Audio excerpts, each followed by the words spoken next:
Yeah. Yep, excuse me. Yeah.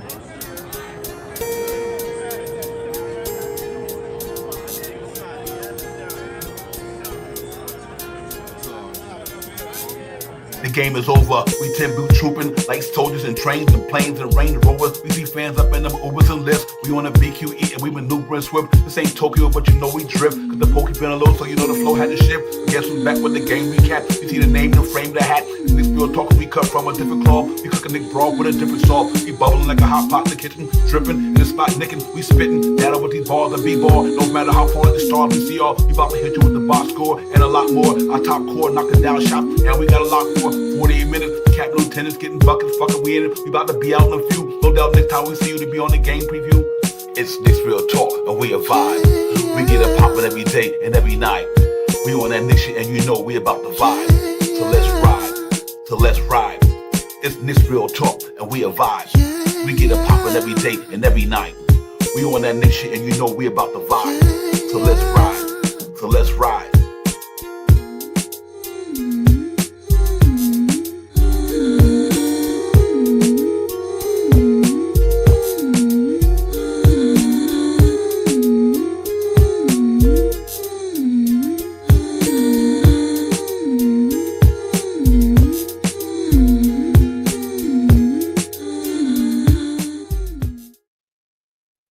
Yeah, salute everybody. Salute, ladies and gentlemen. What's good?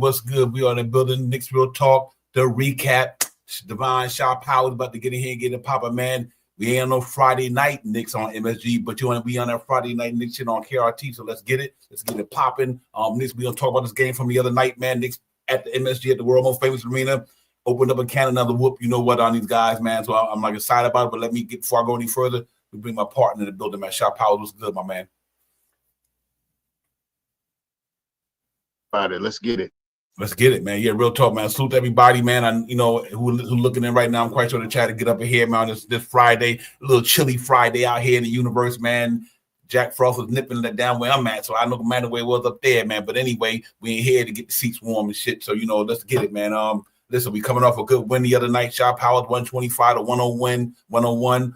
Played without food in the first quarter for a few bit. But I think we got a little bit hungry in the second quarter. Started eating our food. Then we started eating our food. And it swelled up to 125 points. So I was just all good, man. They played some good basketball, man. This team is really legit. I like what I'm seeing from these guys, man. These cats go hard. They got a talented roster, so I'm really excited about what we got going on. So hope that we can keep doing what we're doing, man. But last night was a great game. We got Preston Chua back, Shot Powers. That was good to see. And they just, like I said, for one quarter, they kind of, tried to find their footings, man. But after that, they just put the pedal to the metal, and it was over. Yeah, I mean, the first quarter to me was the Hornets was trying to really get off. They were hitting shots. They was being where they needed to be. They was knocking down shots. But what the bad thing is that 25 points a quarter. You know what I mean? But we only was down 2 points. So we contested with their output that they put out there. You know what I mean? We end up cleaning it, right? It was 30-32 first quarter, right? That's correct. Right. So you know what I mean? We came right back. So it wasn't that they had 30 and we had 21 or nothing like that. You know what I mean? They made a run. This dude was knocking down shots. Every time he played the Knicks now, it seemed like he wanted to be hot. And but we weathered the storm. You know what I mean? We weathered the storm, and you see what happened at the end of the game. The results paid off. And the defense started picking up. You know what I mean? It took us a little longer to get our defense going. But the offense was there. Yeah. They scored 32. They scored 32. We scored 30. The offense was there. It wasn't no problem about getting the ball in the basket. It was stopping them from getting the ball in the basket. But once that happened, the outcome was 125 to 101. I think I was pretty close on that number too. I think I was pretty close. Shots predominance on that almost, my man. But yeah, man, it was good. Man, for real. They Knicks just they offense is they offense. That's top offense of the league. I see why. And Charlotte, give them credit. Like I said, Coach Lee got the young boys down there playing. I mean, they're a talented roster with a lot of injuries out there. And so They play hard over Brandon Miller, the up and coming. That's why he was the #1 pick, ladies and gentlemen. That boy get buckets. He good. He just. I mean, nothing you can say about that. He got game. You know what I mean? And he come to play. He came to play. They shut him down for the second and third quarter a little bit. Shut him down. Salute to OG Anunoby. We'll talk about that later on, man. But these cats was really in their bag. They was clicking on all cylinders on offense. The offense is just unstoppable, man. It's hard to beat a team when you got guys who get it like that, man. So, you got to bring your A game against these guys, man. And I think last night, it showed me what they really could be when they all locked in and they all got it popping. This is a tough team to beat, ladies and gentlemen. I don't care how you put it, man. These cats got 5 guys who can get you 20 points, 5 of them. And because the way Josh Hart playing, he gonna get you them. He was killing it last night. I'm like, okay, he started off that. He the one kept us in the thing until we got back in our groove, knocking down on 3-point shots. He was knocking them down. I'm like, okay, if that's what working over the summer was to get you like that, everybody else better get back there like he doing then, because he was really knocking them down. Shot Powers, man, his energy is amazing. And what can you say about OG Anunoby? I mean, it's crazy, man. This dude is a defense monster, man. And when he took that shit personal when Brandon Miller started knocking that shit down, Shot Powers, he turned up. He turned that defense up and he shut that boy down that second and third quarter almost. Once it got away, it didn't matter because they just was launching shit anyway because we had about 20 or 30. So it was to me just a really good outing, man. OG Anunoby is that dude. Mikal getting in his bag, he that dude. Josh Hart that dude. Brunson that dude. And what can we say about the big cat, ladies and gentlemen? This every night when you think this cat ain't gonna pop, boom, 20-something, 27 and 16, shit. Like I'm in Shot Power. This is crazy, bro. I know we all watched Knicks basketball a long time, but we never seen nothing like this though. So far, anyway. He's the number 3rd. He's the number 3rd big man in the league right now. And number 2 in shooting percentage from 3-point land, if I'm not mistaken. Number 2, and I think Joker is number 1, and then it's him, and then some sporadic. There's either Embiid or one of them other big men, but I think he's definitely 2 in 3-point percentage. I think he's shooting 40 point something, and Jokic is shooting a little bit more than that, 41 point something, 42 or something like that. Yeah, man, and on top of that, number 1 in rebounding. This dude, he already number 1 right now. I think he in the MVP conversation. I know it's early, but he in there though. He's in the MVP conversation, ladies and gentlemen. And Shot Power was interesting to me. Like we was the 2nd seed last year, and we got a better team this year. So it's just interesting the way this thing can shape out if everybody relatively get healthy and everything get back. But overall, though, what I seen last night was impressive. I'm really excited to be a Knicks fan, man. I am excited to be a Knicks fan right now. They playing some good basketball, ladies and gentlemen. This is what you really want to see from a team like what we had, man. So salute to the chat, man. Darren was good, my man. Wayne was good, my brother. Decade was popping, my brother. Salute. You ain't lying, man. On 3 dudes, man. He was giving them the business last night. I could have said they were watching. Say like, even in the first quarter, we was messing around. Like Knicks just got to get it together. They get together in a few minutes. But what I love about it, they stayed in the game, even though their defense wasn't clicking. They stayed in the game. They stayed in the game. Showed. And then when Tibbs pulled it to the business, they said, y'all need to turn it up. They turned it up. Defense locked them in, and I was like, okay. The first half, they had 32-point shot power in the first quarter, 30 in the second quarter, third quarter, 16 points. Defense came and shut that shit down. Y'all ain't gonna be playing with, y'all ain't playing with us like that. You know what I mean? So I say it all to say it was just a good night for him overall, Shot Powers. And we just got to move on to the next game, Detroit. But I am very happy to be a Knicks fan right now, my man. Listen, man. The way the team is starting to play now is very, very fun to watch. Mm-hmm. This is not like 10, 12 years ago when you be sitting up and it's one of those West Coast games and you want to watch it, but it's the Knicks. You love your team. You love them, but they're going up against who was hot back then. I don't even care whoever was hot back there. The LA always was hot back there. So they getting ready to go up against LA. All right, man. Let me just lay back and watch it from the side of my eye. Next thing I know, I'll fall asleep. This team, you stay up, you watch it, and then you watch it again, and then you catch all the me. Then I catch all the people that the great content creators, and I watch about 15 minutes almost everybody's thing before I lay it down, just to see how people took in the game, just like I did. You know what I mean? And this team is starting to gel, man. We got a starting unit scoring 100 points a game. You know what I mean? We got a number one offense in the game. Everybody talks about our rebounding. We're number 4th in rebounding. We're number 4th in rebound percentage. You know what I mean? And we're 5th in rebound production. And I mean, these are phenomenal numbers that the Knicks are doing. We're 8th in assists. We're 2nd in overall in lowest turnovers. I'm sorry, we're 3rd in the lowest turnovers. 3rd. We don't turn the ball over. We also true shooting percentage, we're 2nd in the league. And field goal percentage, we're 2nd in the league. We're number 1 in offense in the league. We could test 3-pointers, 4th in the league. Those are phenomenal numbers, man. For real. Those are phenomenal numbers at this early in the team, where we still, a lot of people are still like, we need to make a trade. We need to play the young guys. We need to do all of this stuff. Those numbers are major with the team that we got without playing the young boys. Yeah. It ain't their This time. is a strong team right here, man. This team is strong, and the defense is getting better. Facts. And we getting people back. Precious didn't play that well, but he looked. The first time, if you didn't see it, I know you must have seen the Divine. When he first sat down, after he got it, he was sitting on the bench. He was like, he was breathing hard.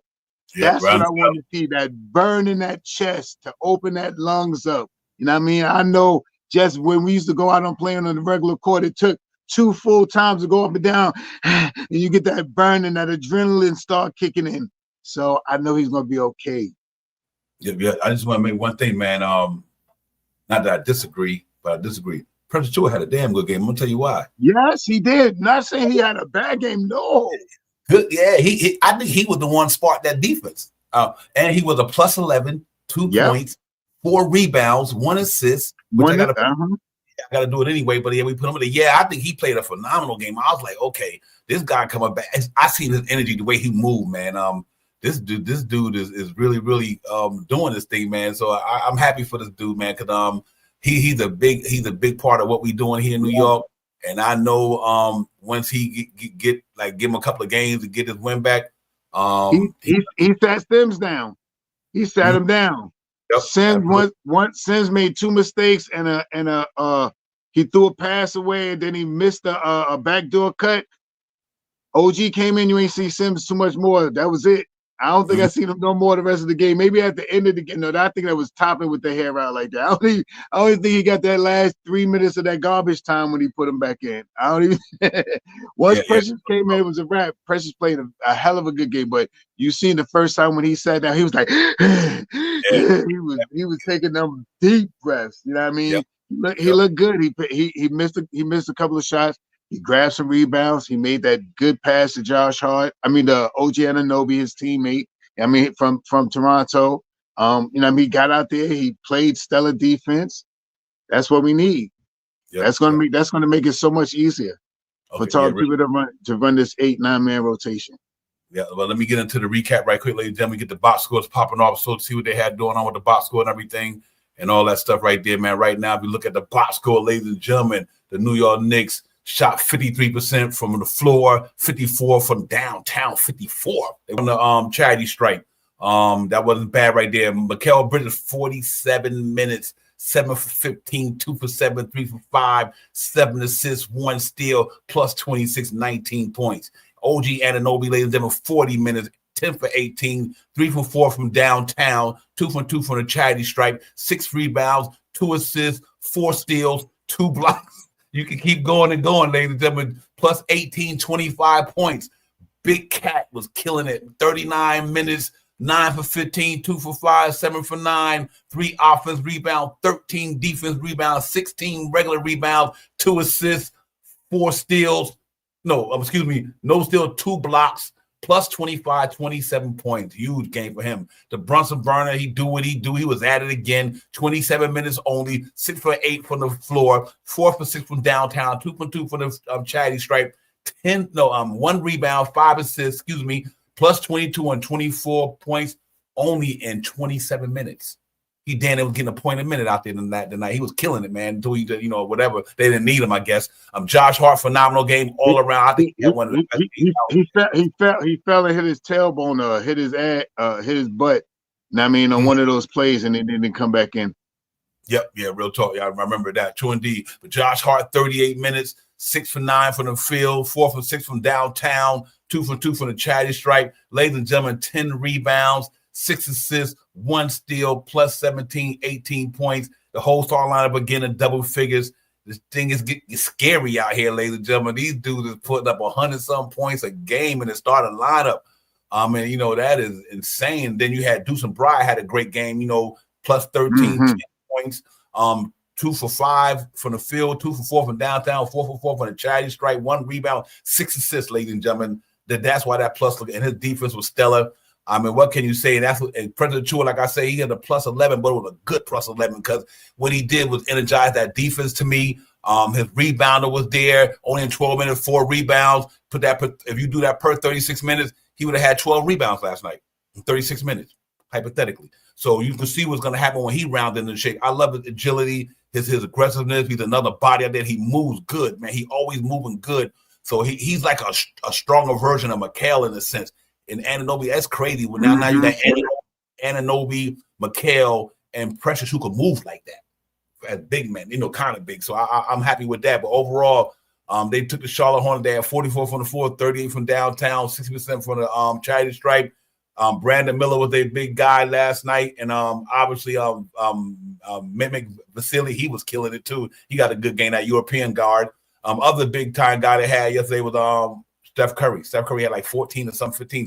Steph Curry in the third quarter, fourth quarter, he was knocking them shots down. So other than that, though, it was garbage time to me after we knew we didn't gonna get back in that game anymore. So other than that, man, it was a great all-out win for the Knicks.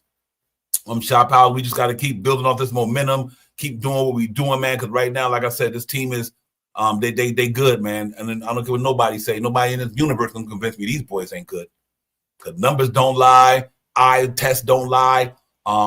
Just they going up to giving these numbers to everybody, not the lower echelon teams. Everybody getting it. They dropped 100-something on the best defense in the league. They dropped 145 on the Denver Nuggets, and they go on and on and on. It is crazy, bro.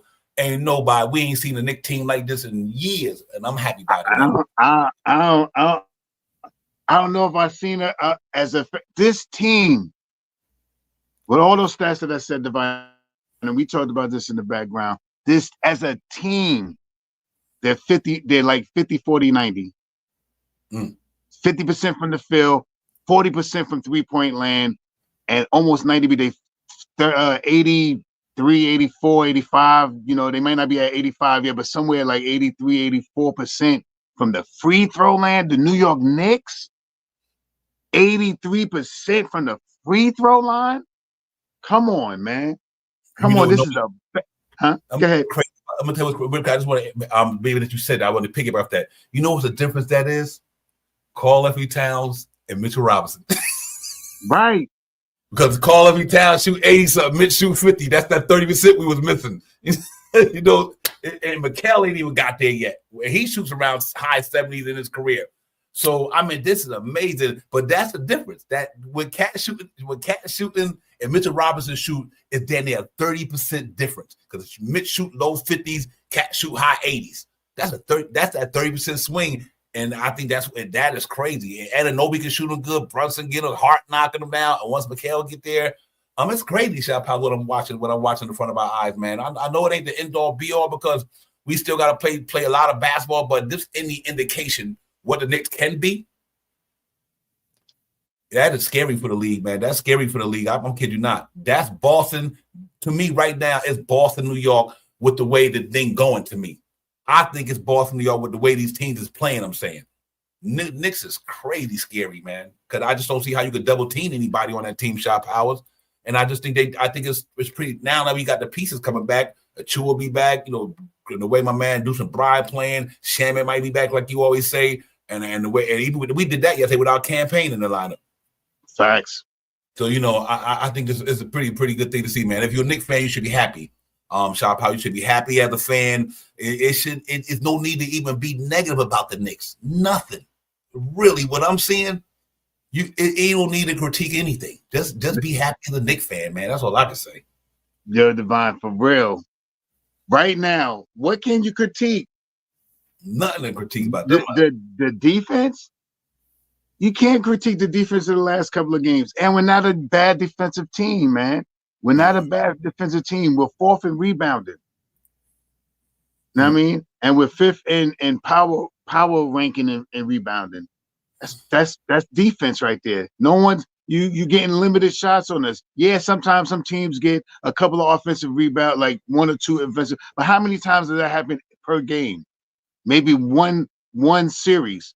And I mean, out of 100 shots that they take, or whatever the amount of shots they take, 1 or 2 series like that they may get another offensive rebound. We're knocking down our shots. Anyway, 50, 40, 90 for 50, 40, 90 for this team almost, man. 50, 40, 83, 84, whatever that percentage is. 85. I think I seen somebody in there say 85. I didn't see who it was, but I think I seen 85% from the free throw line. Mm-hmm. Other night we hit 20 in a row. When the last time you seen the Knicks hit 20 in a row? Yeah. At the free throw line. They missed 1. I'm just saying, this is a better team, man. This team is starting to play very good basketball, man. Mikal, you can't critique Mikal in the last couple of games now. People thought OG was going to score 40 every night. What are you talking about? He had a 40-point night. It was a good night for him. But his objective is not to score 40 points every night. His objective is to play some defense and get about 18 to 25 points a night. That's where his range is. That's where I want to see him at. Me, in my opinion. I don't want to see him hit 40 points a night because who else, ain't nobody else, somebody's going to be missing. But with him giving 40 points, but what I do like is his assists and his rebounds are up. His assists is like, I think the highest of it is in Mikal or is him. One of them, but percentage in rebounding is higher than it's ever been in their career. I think they're getting 6 point something, almost 7. I think it's OG, if I'm not mistaken. Mm-hmm. Yeah. How can you critique Mikal now? Mm-hmm. Yeah, I think we've been out rebounded out of the 52 year because it's just not so much I guess how many we getting. Okay, I think it's the percentage the percentage of what we getting. In other words, like some teams might get 40 rebounds, but it took them a certain percentage to get them rebound. I guess what I'm trying to say, our rebounding percentage is up there because number one, Chop Howard's, our offense is so good right now. We not absorbing a lot of rebounds on our offense. Shit, we don't need them. Exactly. That's where we losing. We're losing major offensive rebounds this year. Yeah, but that's good because we don't need them. Right. Right. And that's why they rebound is not numbers. It's not super high because shit, our offense is so prolific. Ain't nobody missing shots. You know what I mean? So I mean, it's crazy the way this thing is going down. But I tell you what, man. Precious Chua coming back. A couple of more dudes around the corner, man. Listen, and I'm gonna piggyback off of my man right quick off a decade. I agree with you on that decade because, like I said, Mitchell Robinson playing Porzingis ain't cat and Porzingis. That's gonna be different because, like I said, now Porzingis will have to come out there to the 3-point line. Now he got to guard away from that basket now because with Mitchell Robinson and Boston and all that, he didn't have to do that because Mitchell Robinson ain't going out there. Now they about to bring my man out there because they had to come and chase Cat ass out there. And when Cat put that ball on the floor, we're gonna see how Chris Stafford niggas' knees hold up. That's serious, bro. Because he gonna make he gonna have to go out there and guard Cat out there. And Cat bully ball, put the ball on the floor. Poor thing gonna have to chase him then. You know what I mean? That's why I said it's gonna be interesting with this team because now he changed the dynamics of the way a lot of teams play defense. Just like Mitch did. Mitch was the same way. Mitchell Robinson changed a lot of the way teams play offense. Well, it's vice versa with Cat. Now, when it comes to the Knicks, now Knicks people can't say don't worry about the center. We don't have to double down this guy because he ain't no scorer. Now they can't do that against the Knicks. You can't do that what you did with Mitchell Robinson in the last year. Just a night and day situation, ladies and gentlemen. It's for real. And it is scary because, like I said, down teams, big man get out the paint, and what happens? Jalen Brunson, Anunoby, Josh Hart, Mikal Bridges, all get ready to go down the middle now. I like this team, man. I like the way they constructed the Shot Power. Salute to Tom Thibodeau. Salute to all them people who got a hand in the way this next team is playing basketball. They moving the ball crazy. They efficient, unselfish. I mean, they literally turn down shot because they see somebody with a better one. If that ain't unselfish basketball, I don't know what to say. You know what I mean? I see these guys like, you know what? I got a shot, but his shot is better. And they giving it up to each other, man. That's awesome right there, man. So I hope they keep doing this thing, ladies and gentlemen. Keep the momentum going.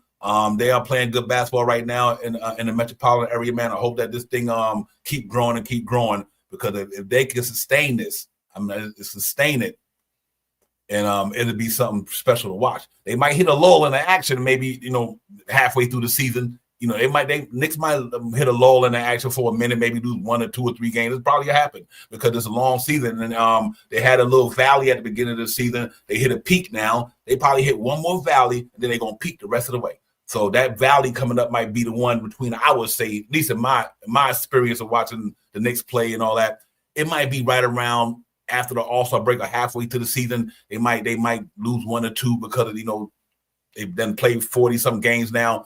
But then again, it won't be long, though, because, I just think this team is that good, Shot Power. So salute to the Knicks, man. They're doing a damn thing. They're making us proud to be Knicks fans, man. So I can't be more happier.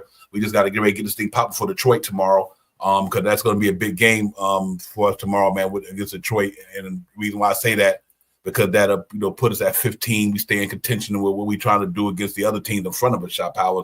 But real quick, ladies and gentlemen, let me throw this up there, and then we continue popping. Shot Power, the NBA stand. I want you to check out something because this is just how close we are in the standings. Always got to keep everybody up to par. Right there, but they playing tonight. I'll put your score up in a few minutes. Orlando, but like I said, we right there, 4 games in a row. The only person got more games in a row than us is the Atlanta Hawks. They got 5 in a row. We got 4 in a row, and Cleveland got 3 in a row. So the longest winning streaks in the East. That just tell you the team that's playing good ball right now. And other than that, but yeah, we right there for the taking. Shot Power 4th. But ladies and gentlemen, the game tonight, I just wanted to show you guys some score. Let's see if it makes a difference.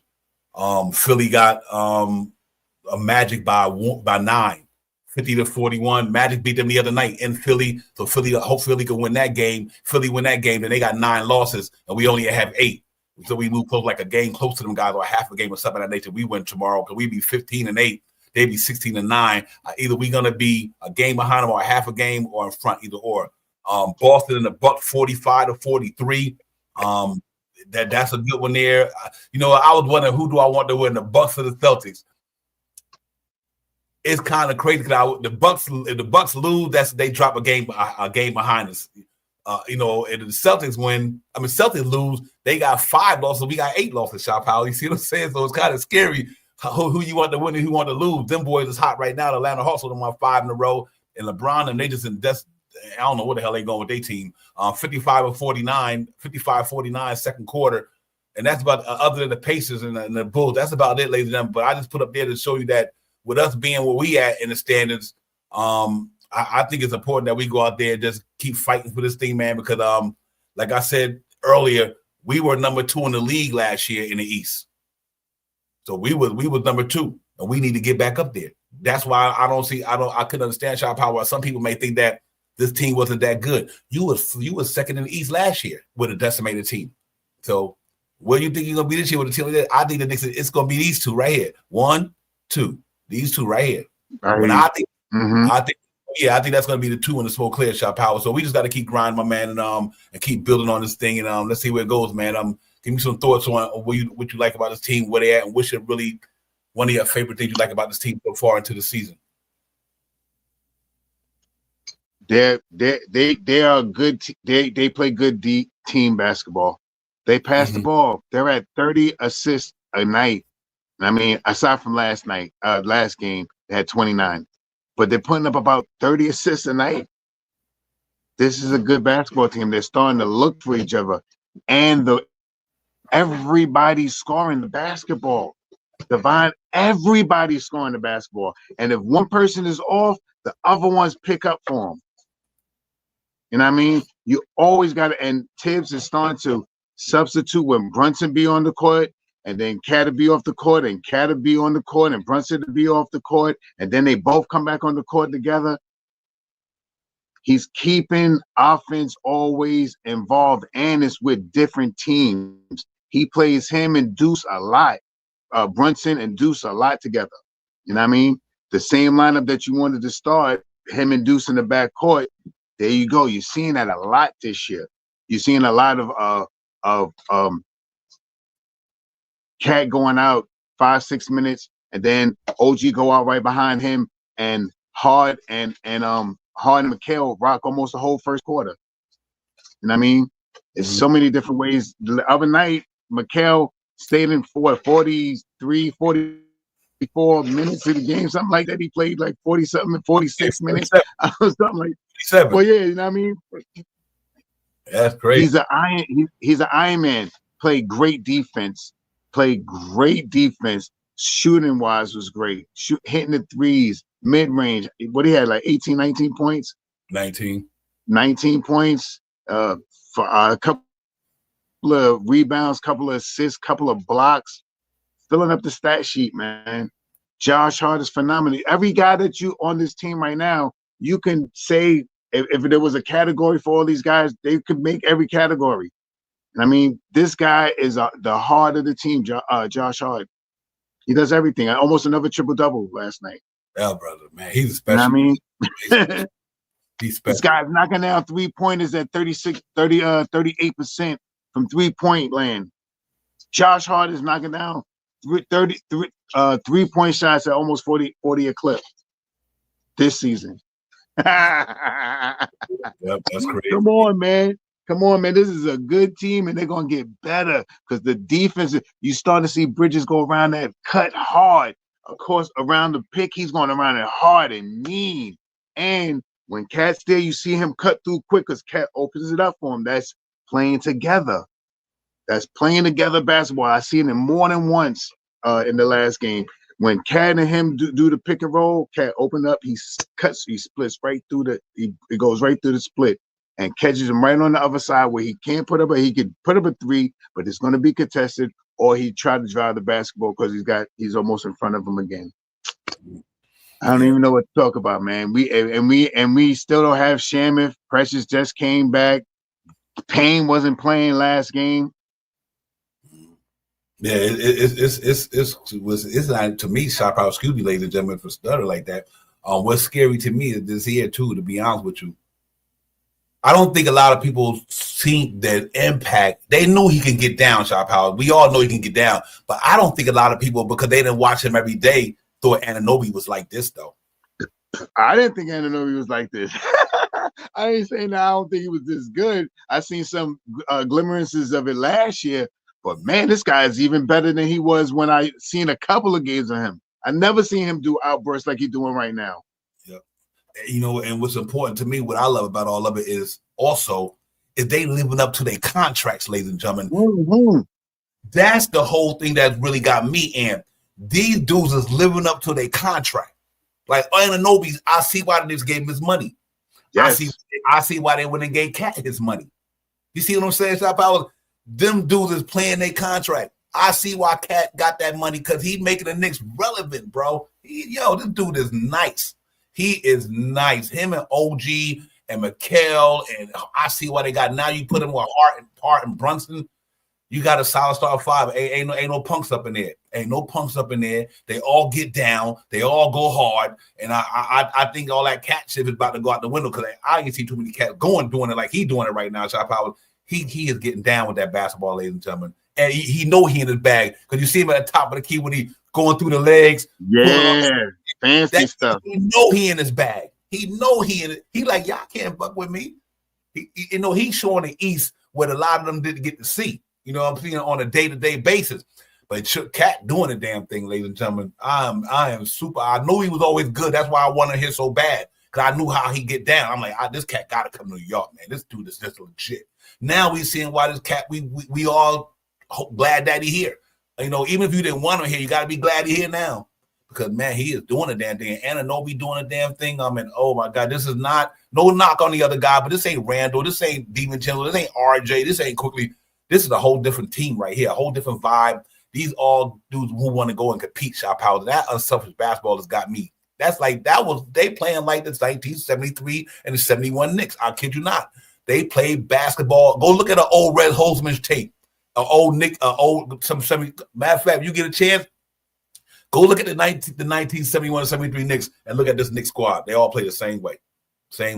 Cutting, moving, passing, turning down good shots or better shots, everything. You know what I mean? It's crazy, man. So I'm happy to see it because I know I was a part of it growing up. Shot power, they are playing that way. Let's hope they can sustain. They got a game tomorrow where we can't take for granted. They got the Detroit Pistons shot powers.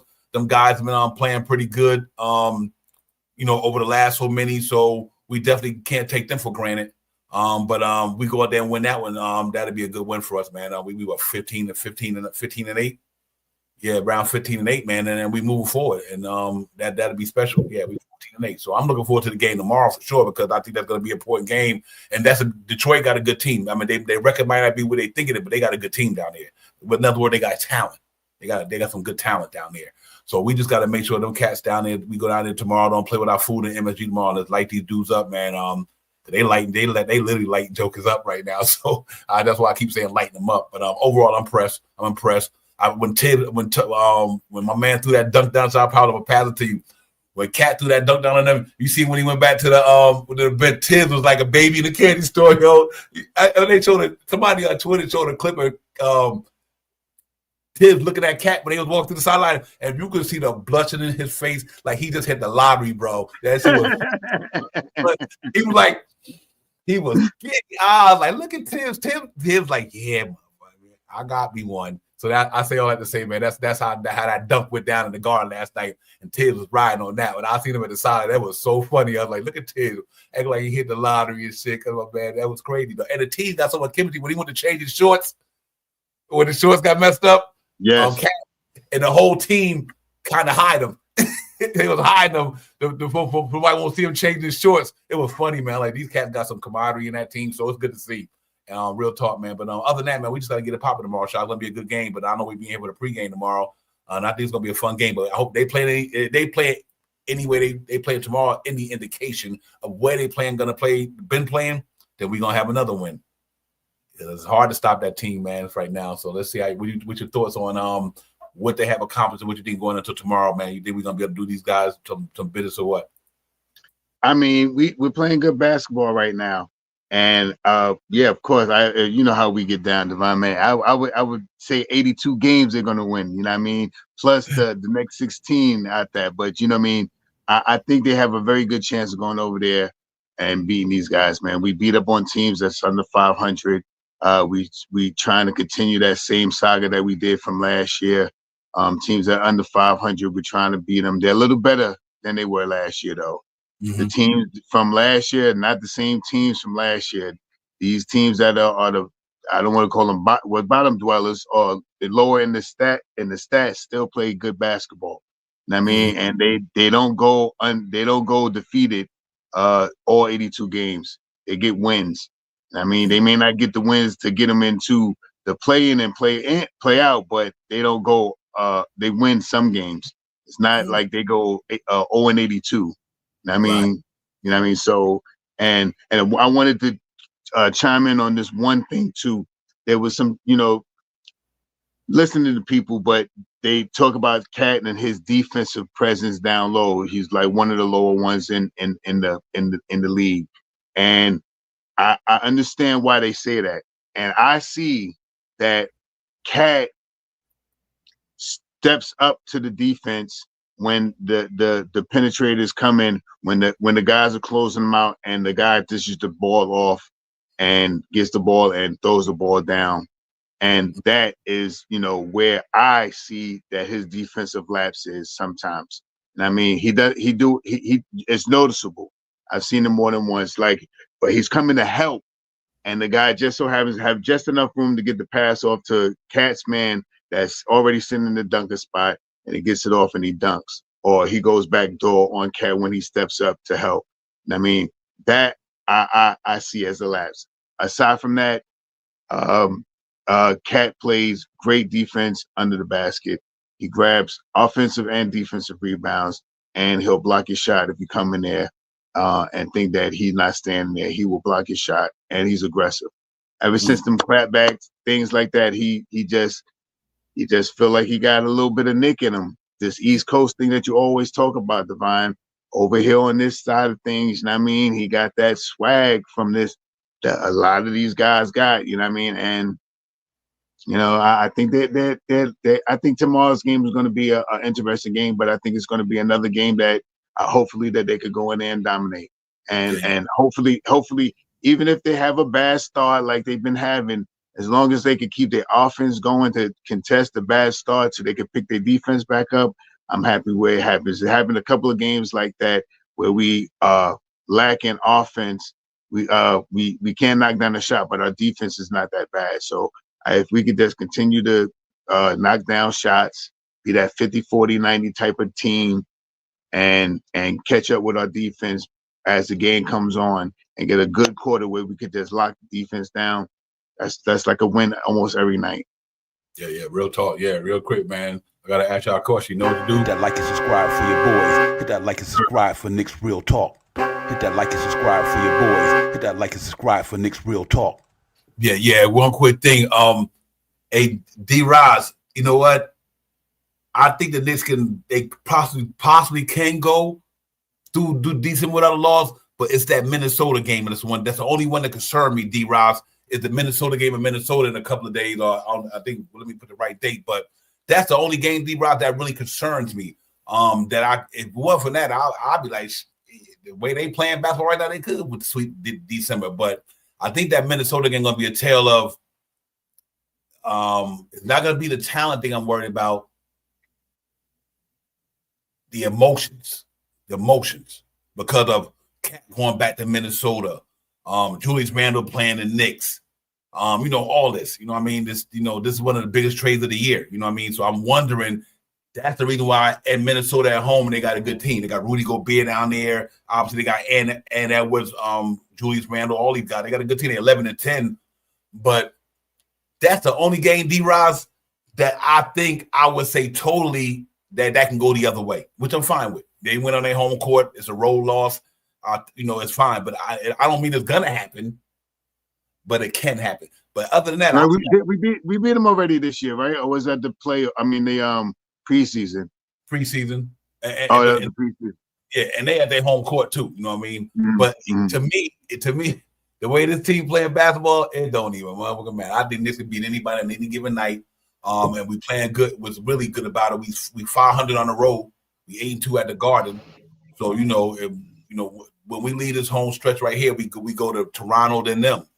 You know what I mean? So I think it's going to be important that, and I put that up for you, D-Rock, because I'm glad you put that up there, because I really thought that these guys can do that in December. But anyway, we just got to see how it goes, man. But I think they go and get that Minnesota, Toronto. I think they get Toronto, the Minnesota.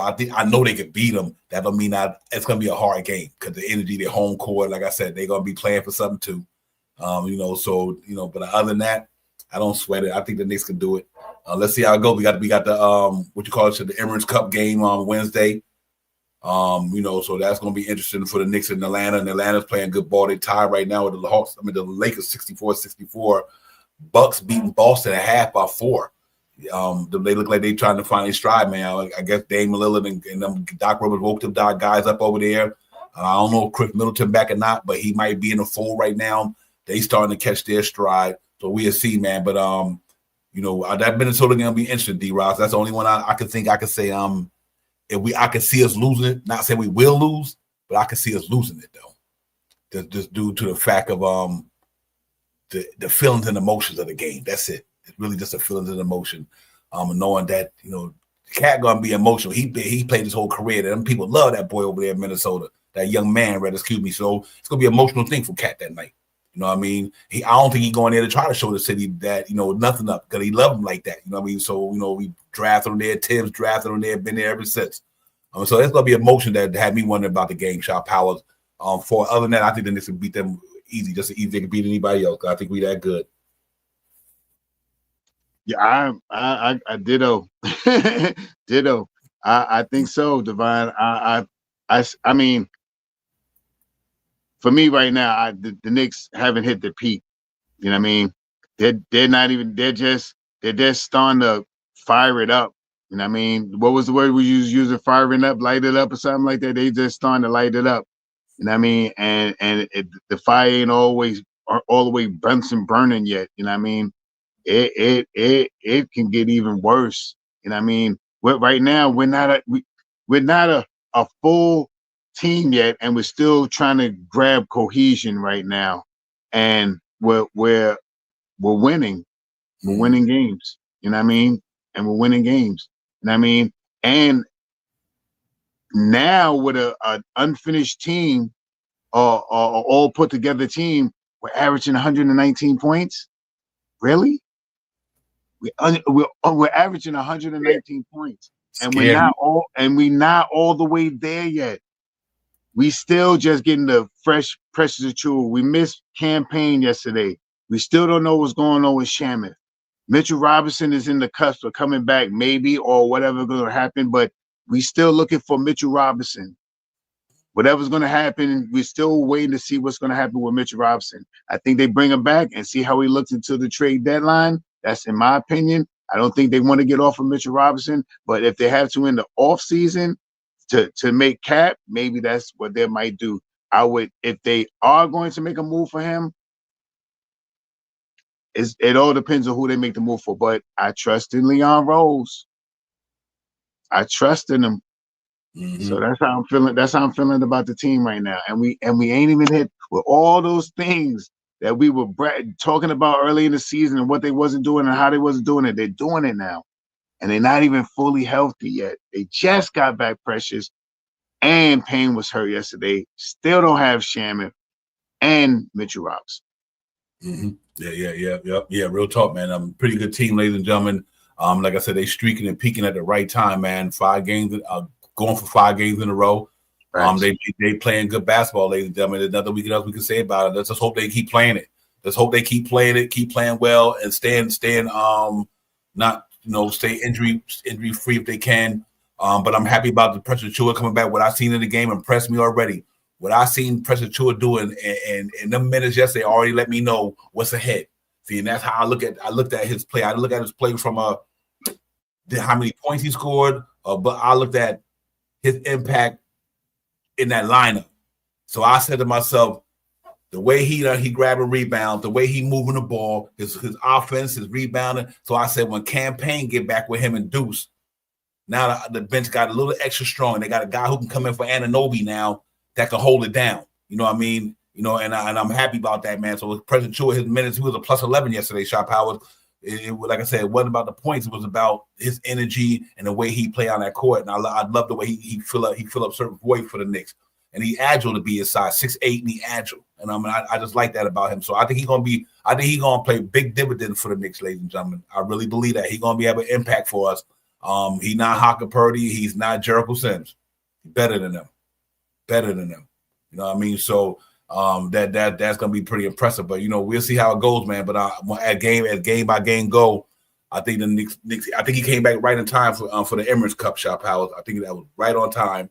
I was hoping that he'd come back and get a couple of games before that to get himself acclimated back into the lineup, because he didn't look like he missed anything. He didn't look. He stayed in his spots. He knew where to go. If I'm not mistaken, he was even on the court with Cat too. Was it him and Cat on the court together? I believe they were on the court together. So that's another look at your team right now with him and Cat in the lineup now. That's another look that you got. So. There's so many ways you put those two guys in there with OG and Mikal, Deuce or Brunson. Come on, man. That's a whole nother lineup right there. That's a whole nother lineup that we haven't seen yet because Precious back now. Yep. I mean, Absolutely. Yeah, that's what I can't wait. Watch the game. Watch tomorrow's game.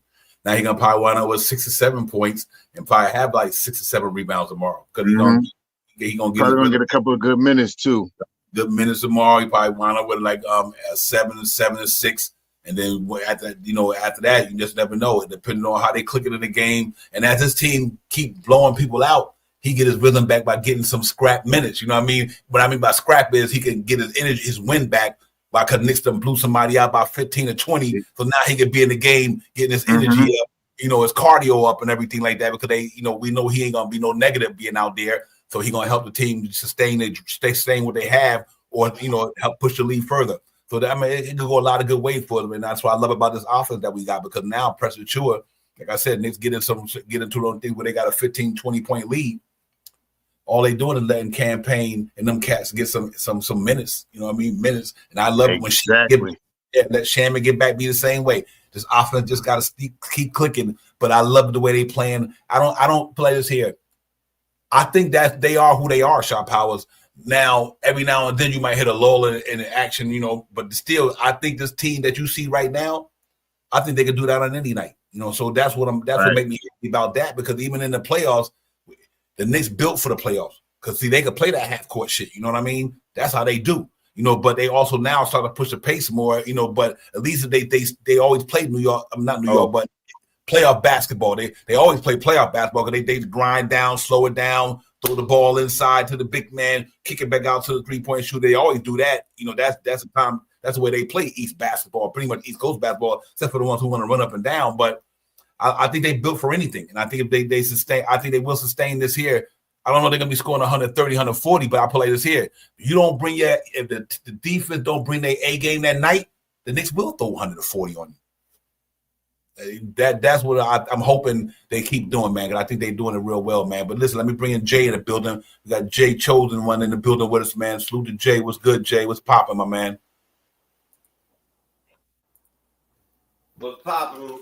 What's popping, my brothers? Everything good? Yeah. How you doing tonight, my man? I'm doing good. Pardon me, I had you on there. I'm making tacos. All right, look. I'm super hyped. If you're not super hyped right now, you gotta go get the little blue pill. There's something wrong with you, right? Being super hyped right now, being a Knicks fan, I feel young. I feel like my youth is back. I feel like Starks is dunking on Jordan. I feel crazy. And in the middle of the game, and to see Camby chanting OG in the middle of the game. All of them. If you can't be hyped by that, and they was all there. They were all there. I was losing my mind.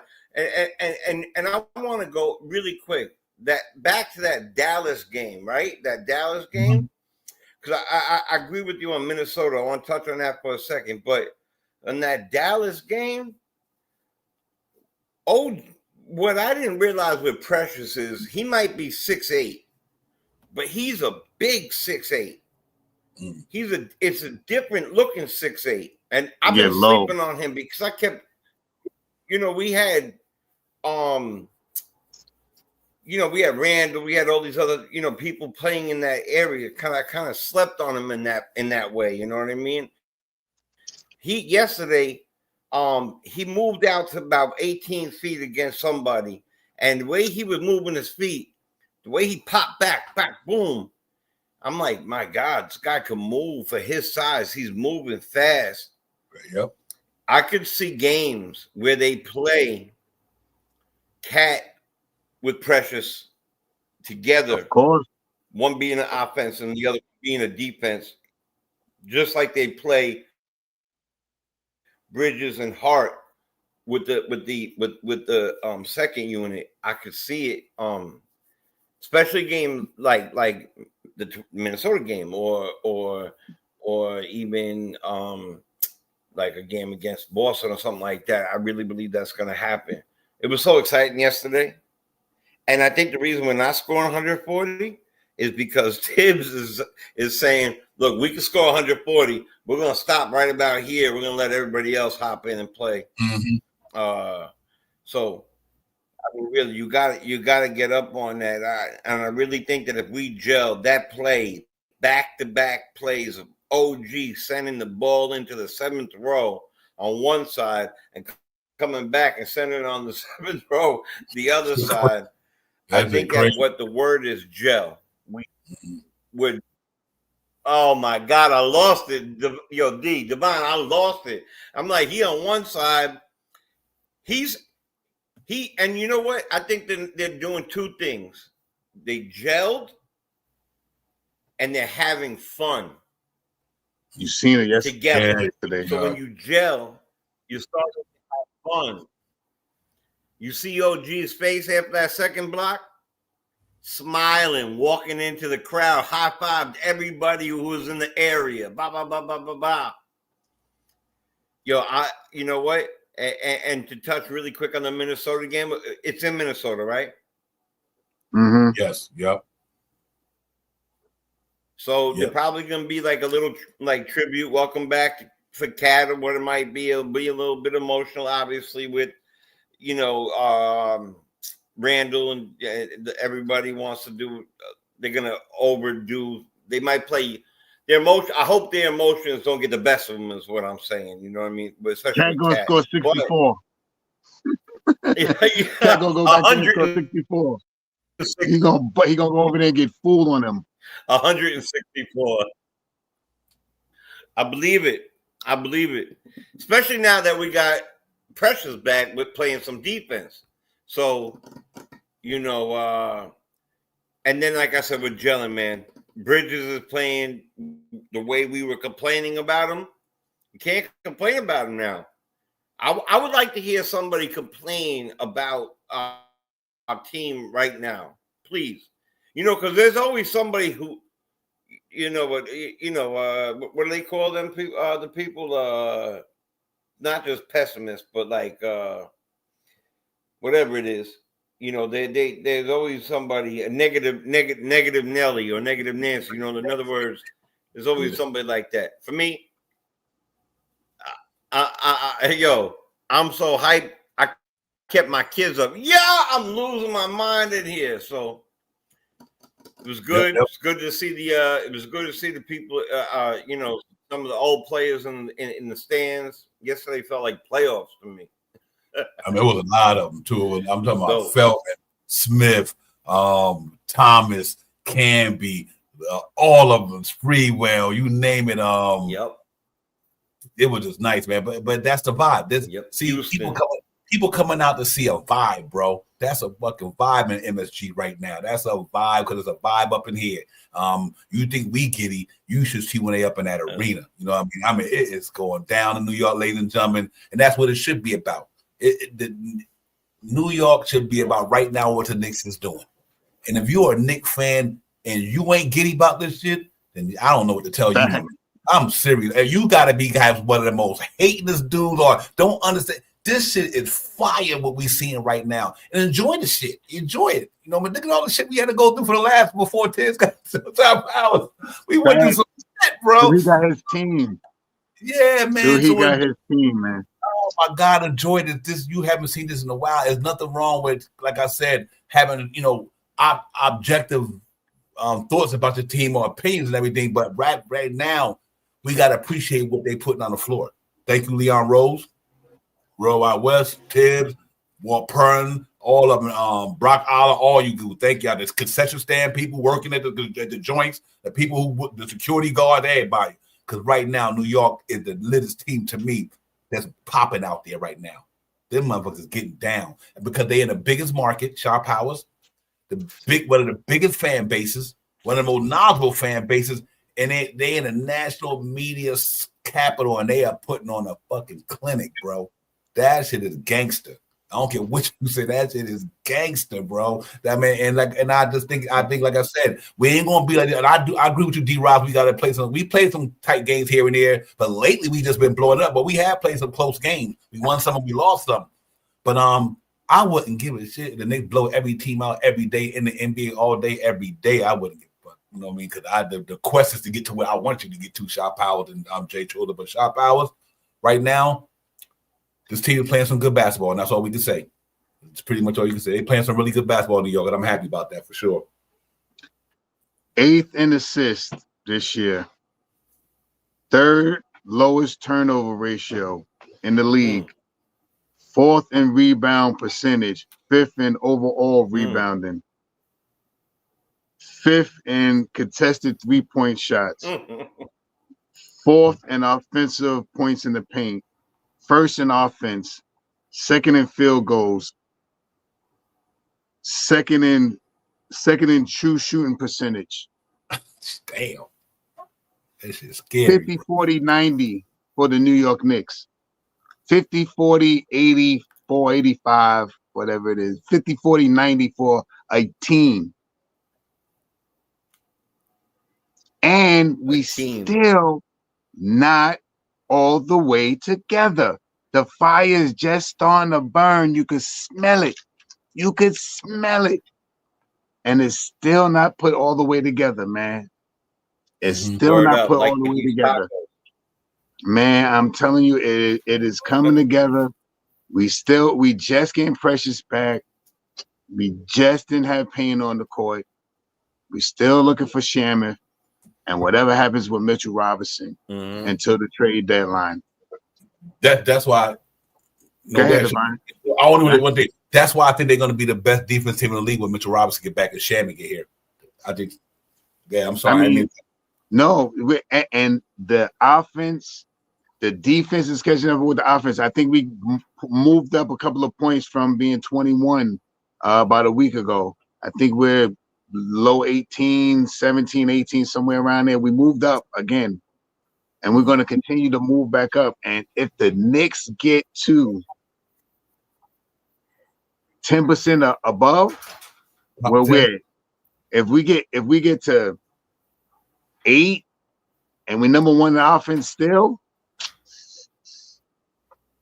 we're going to start seeing, we're going to start seeing what happens, because right now that we're talking about it, all these things are going to start happening right now. Can we win all these games in December? That's a topic. That's a big topic, and I think they can. They're starting to even. I think Cat's going to score 64 points over there in Minnesota. I think he's going to have a phenomenal game. I think he's going to give it to Gobert and all of them. I think Julius Randle is going to try to do what he can. DiVincenzo, we played him already. We played DiVincenzo already. We played them in the preseason. I thought it was the regular season, but it must have been the preseason. But we played this team already without Julius Randle. You know what I mean? So I think they're going to, and they're going to be more in rhythm. Let them win. Let them win this next game, and then go over there and beat the Sox off Atlanta, and go into let them beat the Sox off Atlanta, and don't get that little break, that week off, and have to go to Las Vegas. What? You think New York's going to be on fire then? Then it's going to be burning. That's what I'm waiting for. Yep. I want to make one point. I'm going to pass it to Jay real quick. But Shot Powers, I just want to piggyback on something you said. Ladies and gentlemen, think about this here, real talk. I'm going to put these two scenarios together. Cameron Payne, right? Deuce McBride, Preston Achua, Mitchell Robinson, and Landry Shaman. Now check this out. That is one of the most lethal defensive second units in the NBA. Think about what I just said. Cameron Payne, Deuce McBride, Landry Shaman, Preston Achua, and Mitchell Robinson. So when the Knicks is up 20 or Knicks up 15, they up 10. The other team, second unit, ain't gonna be able to score on the Knicks. So when they give Cat and them a breather, when that second unit get a Knicks front, the other team's second unit, they're not going to gain that much on the Knicks. They're not going to gain that much on the Knicks because of that defense they got there. So if the Knicks set they started at 15 minutes, whatever, give them a break, they don't have to worry about Knicks losing leads. See, that's what I'm trying to get to, why I think this team is scary, because if the offense could put up numbers like this here, and that second unit defense with Cameron Payne, Shaman, that's defense. That's and 3 of them dudes knocking down. Say it again, Divine. Say it again. Another 3 players. Deuce McBride right now is shooting over 40% from 3-point land. Campaign, let that sink in. Yep. Let that sink in. That's what I see. Them little shits. They ain't about all the other shit. That second unit giving them boys a break, and they up 10 or 15. When they come back in the league and back in the game, they still might be up 10 or 15 because their defense is there in the second unit, and they got 3-point shooters. So I say all I have to say this will make this team dangerous. Can they lose games? Well, they can lose games because they don't bring their A game one night. Somebody gonna smack them. But I tell you what, it's gonna be hard to beat the Knicks on any given night because of that offense and their defense. Now you don't put these other defenders back into the mode with Precious Achiuwa, and I'm not excuse me with Anunoby, Josh Hart, Mikal Bridges. Now you don't put some defenders with them dudes. They already nice defenders. You just man, come on. It is a wrap, bro. That even if this wasn't the Knicks and it was any other team, if it wasn't a Knicks jersey on the same team, I would tell you that team, whoever got that jersey, got a lit ass team. Lit ass team. If that was instead of a Knicks jersey, if that was a Brooklyn jersey, I would say Brooklyn got a lit ass team. If it was the Lakers with that same with a Lakers jersey, you know what I would say? Lakers got a lit ass team. So being that it's a Knicks jersey, they got a lit ass team. That's all I'm saying. And they scary. They're going to be scary, Shot Powers. And that ain't no hyperbole. Numbers don't lie. And you just ran down the numbers you ran down. That's insane. So that's insane. And so you got to check everybody else's numbers. But we top 5 dead at everything you put out there. So that is pretty good, though. It's good, man. I'm excited like that because I believe in this squad, man. And I like what I'm seeing. Like, I haven't seen nothing like this in a long time, ladies and gentlemen. I'm talking about Ewing and them. And all that. I didn't even see this on Carmelo Anthony and them teams. I'm saying the same thing with this front office, man. They have put together something. This front office, Leon the Don. This guy has, if he don't get some mentions of executive of the year for what he put in this year and the last couple of years. Come on, man. Come on. These trades that people thought that we know we can get. We can't get none of these trades. Oh, man, I would love to have OG over here. We ain't going to get him from Toronto. We got a lawsuit against them. Nah, we got him. Right. We can't get Mikal. We ain't made a deal with Brooklyn in 50 years. We ain't done that. We got him. Yep. We got him. Facts. That is real talk right there. A lot of people thought we couldn't get these players, and Leon said, "Y'all must don't know who I am." You know what I mean? And he got him, Shot Powers. I'm so glad you said that, man. That is legit, brother. You know, and that's why I said this captain playing. Check it out there because it's about protection. Like, I'm an agent, man. I know these jokers. They know me. They know I took care of them. You know what I mean? And I helped a lot of them out. I helped a lot of them get through their career. Shot Powers, you so dead on with that. I'm glad you said that because a lot of people thought we couldn't get these players. And you got him. It's amazing because nobody thought we was getting Anunoby. Nobody thought we was getting Mikal Bridges, like you said. Jay Chosen. Who knew we was gonna get Cat? That's crazy. We talked about it, Divine. We talked about I think we like Cat. I like Cat this year. If they're gonna go get Cat right now with the way Julius Randle, we talked about all of that. We talked about all that about Cat, the money, and the Julius Randle. He won $65 million. We can get Cat 50. We talked about all that. Here we go with Cat. Yeah. Hey, Jay Choden. Like Cat didn't even know he was coming over here. Cat didn't even know he was going to be a Knick. He was still out there in the practice court. Yeah, man, y'all talk it up, man. Y'all talking some real talk there. Y'all talking right on up, bro, Jacob. That's what I'm talking about right there, man. You know what's crazy too? You know what's crazy too about this team is like it's not just the second unit that's getting me hyped, right? It's not just the second unit because the first unit already got me super hyped. But it's not just the second unit; it's the interchangeable parts of the second and the first unit becoming if you old enough, they're forming Voltron on this bitch. Pardon them, like they're forming Voltron on this motherfucker. They are out there playing the way they're supposed to be playing, New York Knicks style. They got any questions whether they got dogs on this team? You better go watch yesterday's game again and watch the swats and the way we looked them down and all this stuff. I'm telling you right now, we could blow out teams by 50. We could have took out that team in Orlando if what's his face didn't take out the players, man. And he did that because he wasn't so concerned about wiping their ass like that. He said, no problem, we'll see them again. It's no problem. So right now, to me, it's nothing. That Minnesota preseason game, but the game was when DiVincenzo was talking shit to Brunson's father. You know what? They didn't forget that. I promise you, Rick is whispering in the ear, be like, yo, that might be your brother, but sometimes you gotta punch your brother in the mouth. You know what I'm saying? So like, go out there and punch your brother in his damn mouth. You know what I mean? And I'm not concerned as much about the Minnesota as I was. And I think something has changed in the narrative because, damn, I'm so hyped. Because of the way we're playing. I was almost for sure that they were showcasing the Sims and these other guys and doing all this other stuff. You're hardly gonna see them ever play again. The more people, like the more Precious gets healthy, and Sims might be one of the people you might see play, but the other ones are not gonna. And if Shammy gets healthy, then we'll be really, really stronger. But one of the things that has been talked about a lot is what are we gonna do with Mitch? Are we going to be trading Mitch? We're going to do this with Mitch. We're going to do that with Mitch. Now that we have such a prolific, ridiculously stupid, dope offense, keeping Mitch makes way more sense. Facts.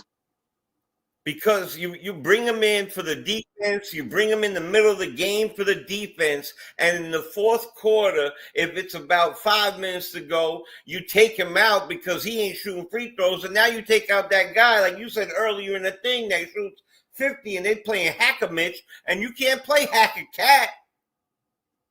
Facts. That's real right there. The interchangeable parts is so dope. The fact that we could play the Bridges play what? I think Bridges, right? He played like 47 minutes last night. 7. Man, I'm telling you, and they only getting better. They only getting to know each other better.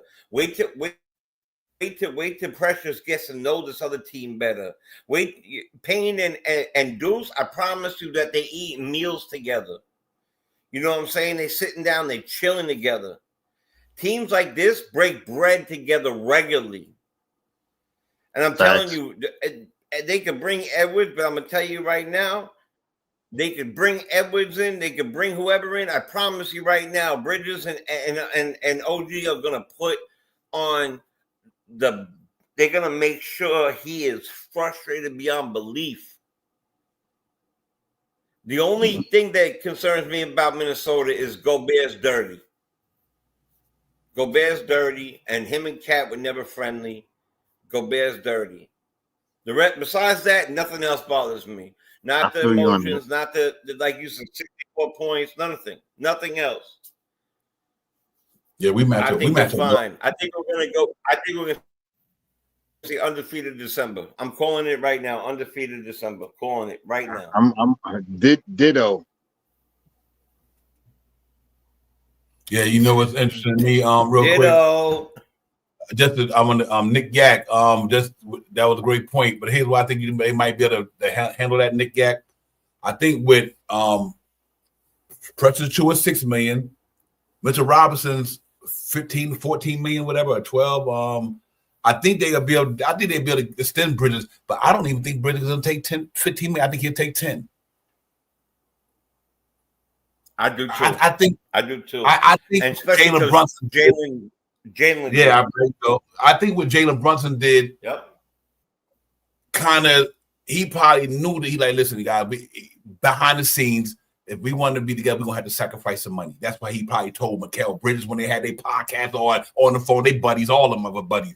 They like, listen, we might have to sacrifice some money. We want to get this popping, but you're gonna make that money back in New York, though. You're gonna make it back. Question. You know what I mean? Don't worry about the $10 million. Don't worry about the $5 million. We gonna get that back over here. You know what I mean? So I think they cool with this because I really believe Mikal gonna be like, listen, I get that money back, especially if we winning. Winning cures everything. That shit put money in your pockets.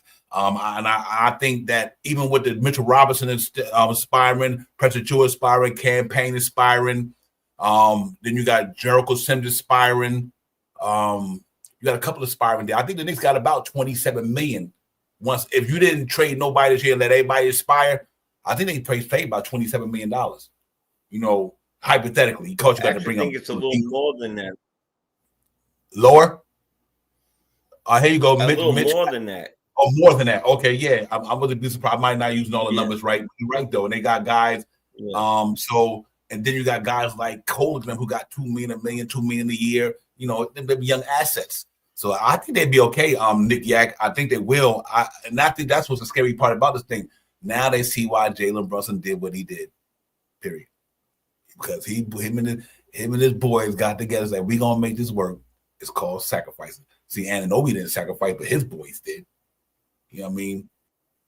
So let's see how it goes. I don't know. I think it can form that way. Not saying that is that way. I'm kind of thinking that it could be a part of the equation that they all made. They came down, got together, just like LeBron them did. LeBron them did the same thing when they formed the Big Three. They all sacrificed their money to put them three dudes on that team to get long contracts. You know what I mean? Whatever.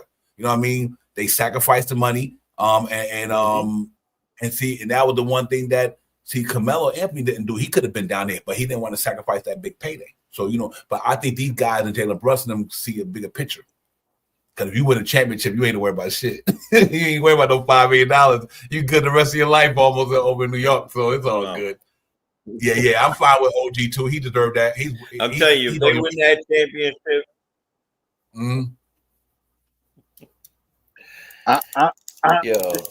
The only problem is that they.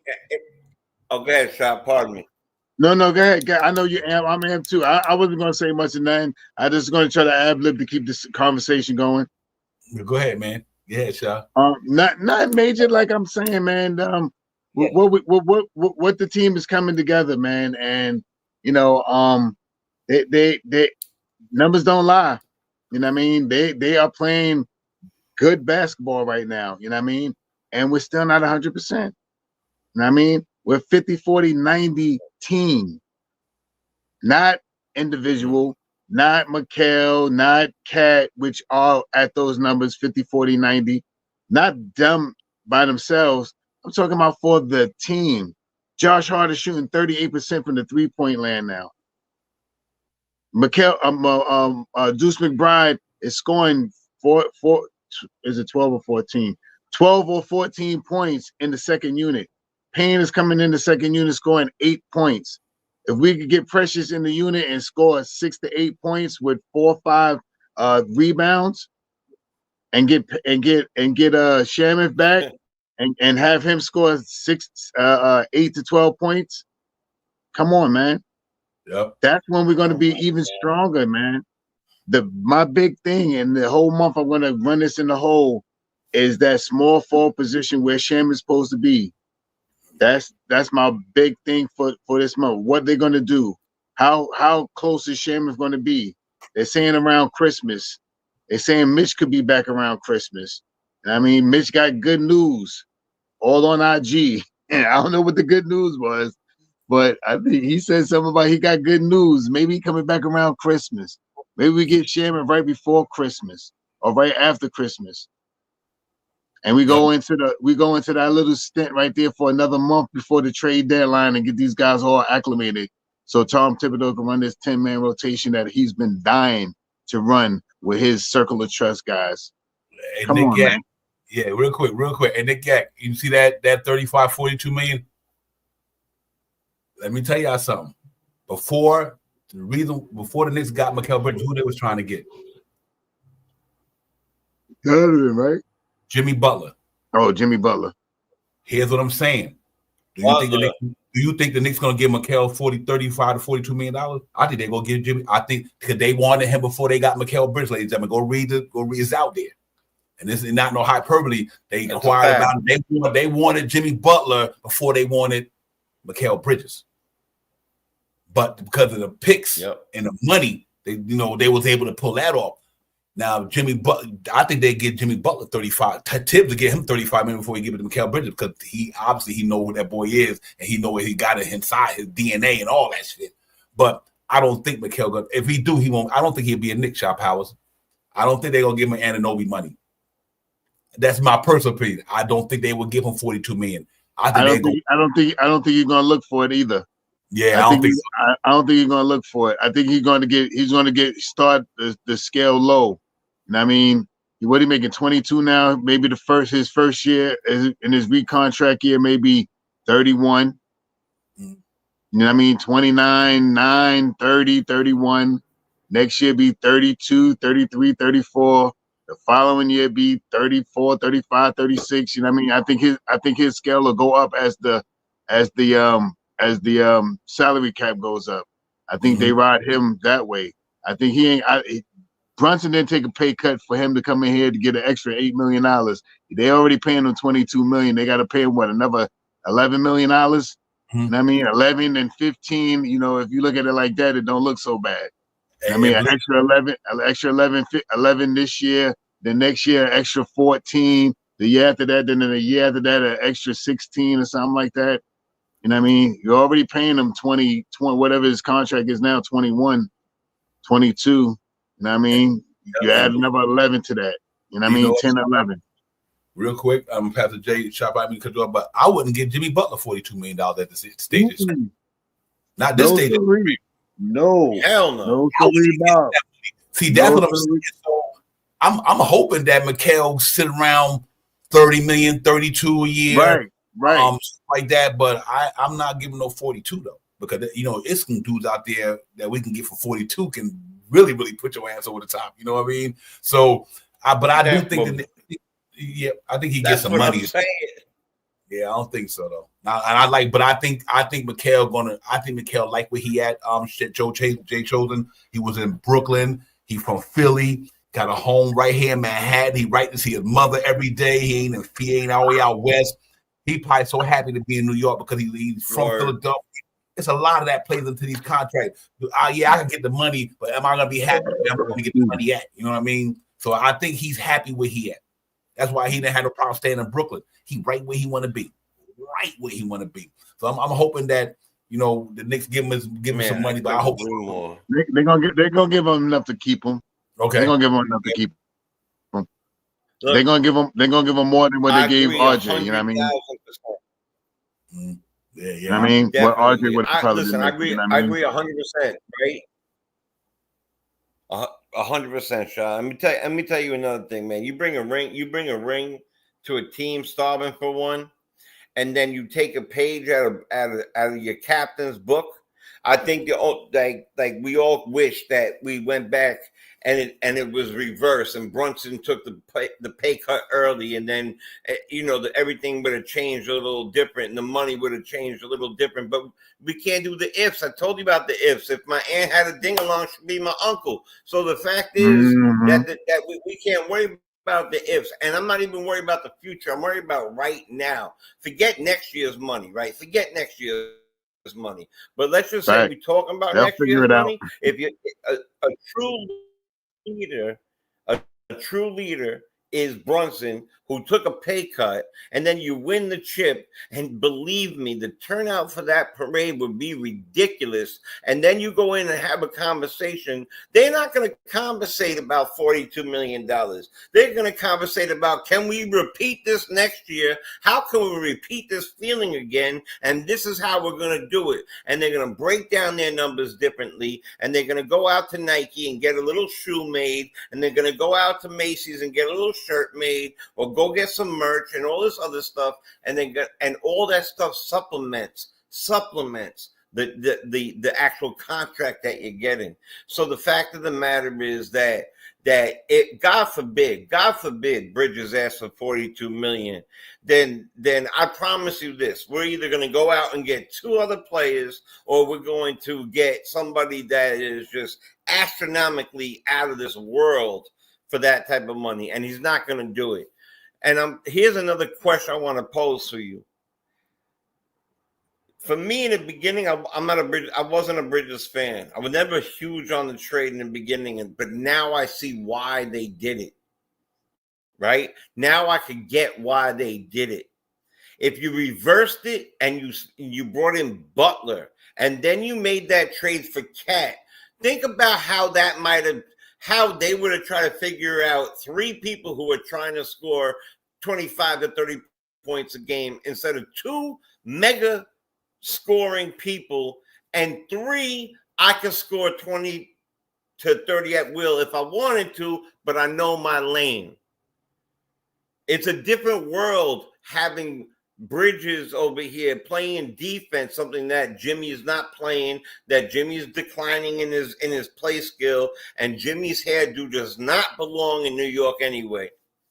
So, I think we did the best that we did the best that we possibly could.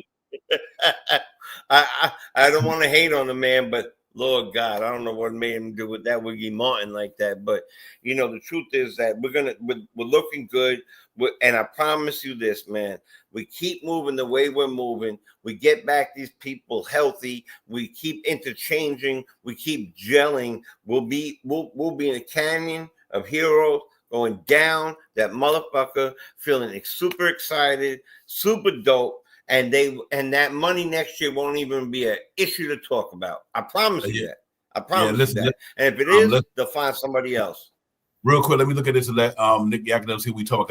He got an interesting conversation in the chat, and I want to make sure I like what Nick Yak putting out there. We trying to get to an understanding right now. Far as where the Knicks is at, shop house, what they money, they salary, and all that stuff right here, how much money they will have or how much money they can have. I don't want to do 2024, but anyway, the cap hit right now is 188 million. I'm sorry, 188 million. They over the cap by 48 million. I'm sorry. First apron they over by 10, and they under 500. They over 10 in the first apron. They 580 from the second. Obviously the 1, 2, 3 is signed. Josh Hart signed. Mitchell Robinson, 14 million. President Chua, 6 million. That's 20 million. Jericho Sims, 2 million. That's 22 million. Campaigns, 2 million. That's 24 million. So that's 24 million right there. And Bacoma them signed a certain amount of years. But anyway, that's 24 million. But then you also look at the young guy, Daddy A's on a $1.8 million deal. Tyler Kolek on a $2 million deal. So that's another almost $4 million right there. So it hypothetically trade asset, I'm saying, whatever the case may be. But either way you go, the New York Knicks right now, if they don't trade Mitchell Robinson, they don't trade President Chua, they let everybody expire, they have roughly 24 million in cap room. Am I right or wrong? They still be in the first April, whatever, but they still have 24 million in cap room. So out of that 24 million, like I said, you can give Mikal Bridges 10 million of that, right? And he'd be at 33. You had 24 million to do some deals with. So it's not, am I right? 24 or 14 million? I think I'm at 14 million, whatever, unless you start trading the Koleks of the world and anybody. So I think they got enough to revamp their roster, or they could bring that same roster they got back here, but you lose Mitchell Robinson, 14 million. And hopefully you can get somebody who's aspiring for him, that you can give Mikal some money. And that's why I think guys like Jericho Sims might come back before Mitchell Robinson come back. Because you get rid of Mitchell's salary next year, 12 million next year. Even if you gave that to Mikal Bridges, some of it, and you still might bring back Jericho Sims to be a backup center, and you might be able to bring Payne back, right. So it's interesting to see how they, and that's why I say they want the Nick Bridges of the world and the Walker Kesslers for now, because of their contracts. You know what I mean? They and I think the Knicks got to try to figure it out, but I think they will. Knowing Brock Aller, and like I said, somebody might get traded, and they might not even sign him back. You never know. I don't know. I really don't know, but I saw that to say that it all comes down to what the new cap will be next year. This cap that we have this year is not going to be the same for next year. It'll probably go up especially with all those TV deals and all that stuff they got. They got TNT back on board. They're doing streams from Hulu now and streams from oh man, I had the whole breakdown of those things. It's about Prime. They're doing it from Prime and all that other stuff now. So they get more money. They get more money to put to the to help people caps. You know what I mean? So the money will probably go up. I don't know how much more. I'm not exactly sure how much more it's going to go up, but it's not going to be the same that it is this year. It's going to go up a little bit. You know what I mean, with all these new contracts that we got, but still in all, even if it goes up, if we bring back Mitch will probably be the one if we're in that much of we don't have that much space to get some other players. You know what I mean, because like you said, Payne's contract coming up, but I think they'll give Payne another contract, maybe $2, $3, $4 million for another year, something like that. Especially, he gonna want to come back, especially if they get close. If we win, they may let him go. That means to get somebody else. But overall, I think the money's gonna go up a little bit. I don't know how much more, how many more millions, but all these other new contracts that they got in here from all these people that stream in the NBA, they're gonna get paid for that too. So I don't know how much more it's gonna be, but it's gonna be a nice chunk. You know what I mean? And there was some speculation that I had seen someone had said about even with the money that's coming in now, at the end of the year, they may get a little extra money to teams and stuff like that. I don't know exactly all the what it was. I read it. It was something about because of these contracts that they got from these streaming sites and all this other stuff, but I'm not 100% with that. I read it. I did read it, and I forgot who it was from, but they may even get some change this year. Yep. You know what? What's interesting? I think that's the sacrifice we made. You're gonna have to. That's one thing about this apron through this new cap thing. Everybody's gonna lose somebody they don't want to have to give up. We are literally gonna have to lose somebody. I mean, every team gonna have to do that. Wait to the extension. They're talking about the expansion. Mm-hmm. You know what I mean? They're talking about expansion too in the next year or two or something like that. That's why I do see why the Knicks went all in this year, Shot Powers. They went in all in this year because they know it's going to be harder as the years go on. And that's why I think they locked up the core that they got. They were smart to do that because a lot of people are not going to be able to keep their cores together. The Knicks said, we got 5 dudes that we want to keep together for the next 4 years. I don't care what happens in the NBA with any other team. This is our core. We locked up. And that's smart. That's what Boston did. That's why Boston gave him $300 million. That's why he gave my man, going to give my man $400, $300 million. Jason Tatum. That's why he gave Derek White, Drew Holiday, gave him all their money. You know why? He locked up that team for 4 years or better. And that's what you're supposed to do. The Knicks said we're gonna lock up our team. At least I started 5. I meant to say our main guys. Lock up your main guys, and you can dip and dab with the people you're trying to fill in the blanks with. But our main dudes, the ones who're gonna get us to where we gotta go, we locking them up, and they did it. And that was smart. So now you got Cat on his long-term deal, Brunson on his long-term deal, OG on his long-term deal. But you get Josh Hart got a deal, long-term deal, but his expired in a couple of years. But then you give Mikal his long-term deal. He got all them dudes locked up, just like Boston did, just like the Golden State Warriors did. Lock up your main dudes, and then everything else you just fill in the blanks. And a lot of teams didn't do that, and that's why a lot of them that not where they are right now that they're supposed to have been there. Like to me. I think what Philly did, yeah, they gave Embiid the money. They gave Paul George the money. But look at what they locked up, though. They locked up Tyrese Maxey and 2 injury-prone players. You know what I mean? That's different than what we did. So I like what the Knicks did like from a cap perspective. Because if you want to win a championship, you're going to have to be up there near the second apron. You know what I mean? And, that's why OKC, that's why they did what they did. Hey, I'm going to get Hartenstein that money. Because I'm going to get Jalen Williams his money. I'm going to get SGA his money. I'm going to give everybody their money and lock these guys up so they can roll with me for the next 4 years. And I think that, I think we did the right thing. So I'm happy about it because I think it's going to pay dividends down the line. I just think we just got to keep pushing forward with it, Jay Chosen. I like where we at with this thing, man. We still got some taxpayer mid-level things out there as well to fill the roster out with certain players and stuff like that. I think RJ's ending right here. I'm looking at it now. Non-taxpayer mid-level in the season, 12 million available, 12 in the ring, 12 million available. Biannual into the season, 4.8 $6 million, $4.6 million available. RJ Barrett trade with Toronto at the end of this year, something million, $5.2 million available. Trade Malachi Flynn trade with Detroit. That ends in 2025. Original 3.873 available. That's how they plug in that roster with them dudes they got. You know what I mean? And yeah, man, they did the damn thing, man. Woo, they did. I got to give them credit for that, man. So they gonna be up there for a while, but I'm glad that they up there. They up there with a competing team. So and these guys been pretty good at what they do so far. So I think salute to Brock Aller for just making sure that these cats from Brock Aller. Yeah, man, from a cat standpoint, him. He playing it, man. He playing game out there. He running game out there on these jokers. Brock and Leon.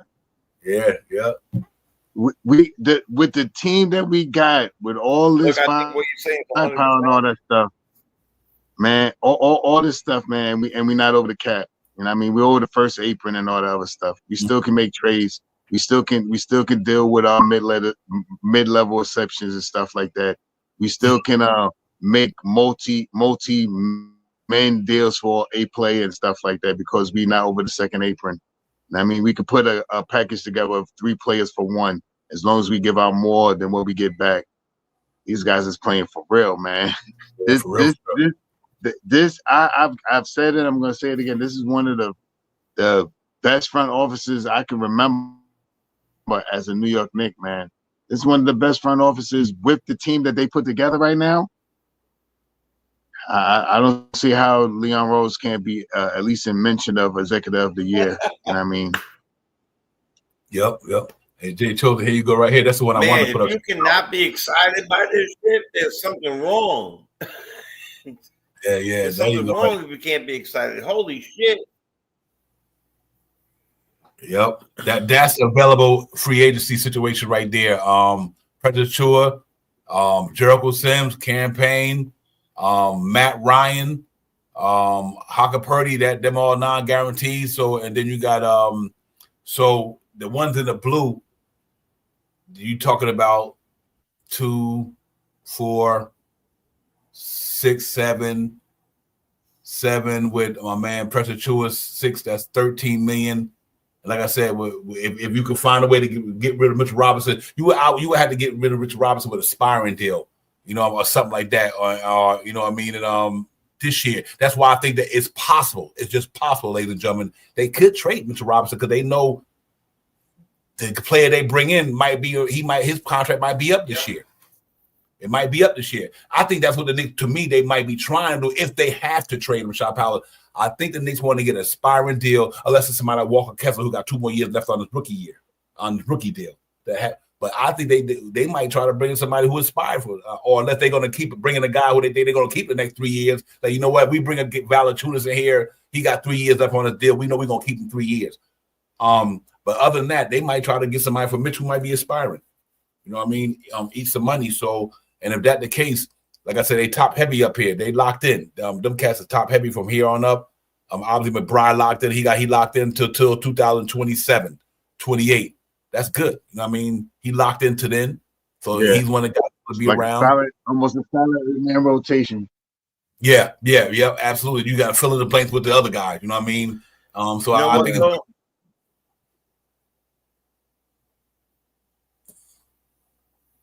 ahead, Jay. What I was going to say right quick is that, this is great to look at because, a lot of times, we definitely are, like I said, we want to play for the now, right? The most important thing is tomorrow, right? Right now. But it's really good to look at these things completely because no disrespect to Deuce or to Campaign, they're super important to our team right now. But right now, I'm looking at a team in my lifetime, the only other team that from top to bottom, I'm talking about from the president of the team down to the bench players, that I feel, like the most priority bench players, that I feel we could beat and play anybody at any night, and that talking about Brock, talking about Leon Rose, these people are businessmen thinking deep thoughts. They're moving chess. They're playing chess at a masterclass level, and they're looking at other teams that created dynasties, and they're watching how they move these people around. And then you have a captain who took less money to show people how we're supposed to build a team. All these things combine into one thing: building a sustainable, strong team that forms Voltron from every level. And some of those people might come and go, but they will be filled with similar type players with similar type contracts. You keep the mainstays. And that's why I'm telling you right now, I mean, I have no worry in this team at all. I do think that Mitch in the long run won't be here, but he's here now. And so since he's here now, I'm waiting for him to come back, and I'm hyped for him. Yeah. Facts. And until he's no longer wearing New York on his chest, let's go Mitch. And if we could get Kessler for him and whoever the hell else, then it's let's go Kessler. But right now, no matter what, it's let's go Knicks. Yeah, and Mitch is part of that right now. And then I promise you that we finally signed. We finally have, God, man, I watched this video the other day. I told you about it when Donnie Walsh was replaced, and then we brought in all these other people and all these coaches that were back-to-back foolish signings, and Derek Fisher a half a year after being out, and this, we don't have that no more. And please tell me right now, because I love Stoudemire. I love that team. But the way they did that team, getting rid of 3 people who were playing hard because he wanted to leave Denver, and we could have waited to sign him in the offseason or whatever it might be, this team right now would smack that team around. And that team I loved. Yep. Do we have a better coach? We have a better front office in that years, and we are building something different. It's just different. So you know what? I'm sure that they have an answer for all this stuff. You ever watch a team and say, "Damn, how they get all these players, man?" Yep. Right? You watch like the Heat, or you watch LA. It used to be the Lakers all the time, or you LA. watch that's whoever it was. It was smart. It was smart. Smart management. Yeah, competent people. And we have it now. Yep. Hey, I want to pick up for one thing. Common sense. Yep. Hey, check this out, Sean Powell. I want to talk about something quick. Check this out. Here's why, because of the cap situation, another thing why you could say what the Knicks are doing smart. What did I say? What did we talk about? Me and you, Sean Powell, about a couple of weeks ago, 3 weeks ago, that I got a feeling the Knicks going to bring Jericho Sims back. Didn't we talk about that? Sure now, did. What are the Knicks? See, this is what I think people not say don't understand. Put this into the equation. The Knicks are playing without Mitchell Robinson right now, and Jericho Sims is holding down the backup spot. Right? They right now, the Knicks, Mitchell Robinson haven't played for the Knicks this year. The Knicks is pretty much tied, after tomorrow, be tied for the 3rd seed in the Eastern Conference. And they did this with Jericho Sims at the backup. You don't think that's in the back of the organization's mind? Like, you know what? We might not, because they're gonna have to cut ties with Mitch because of the money. They're just gonna have to. You know, if they're gonna do so, the Knicks probably like this here already. Okay, we bring Jericho Sims back for $2-3 million. Even if we let Mitch, we can get a suitor for Mitch and we'll let Jericho Sims be the backup center because we got to sacrifice for the cap situation. So they bring him back, and he been playing though. He's part of this 14-8 run. You know what I mean? So they be like, well, we playing good without Mitch right now. So it ain't the all end all be all if we lose him. Much as we want to keep him, but if we have to lose him because of this second April and new CBA shit, they probably like, okay, Carl V. Towns, Jericho Sims, and we'll figure out everything else as we go along too. You know what I mean? So that's one way to say, you know what, that go your $2 million player. But see, that $2 million you talking about bringing in, he been here though.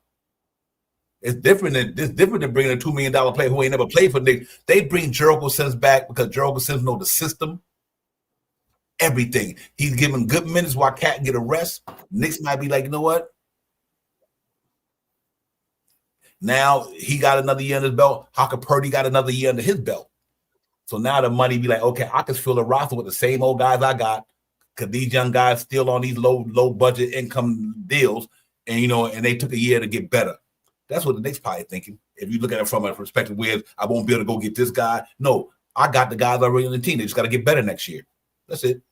So I think they're gonna. I think they will and deal in this shit, man. I really do. I think Mitch, all these guys. Don't get me wrong.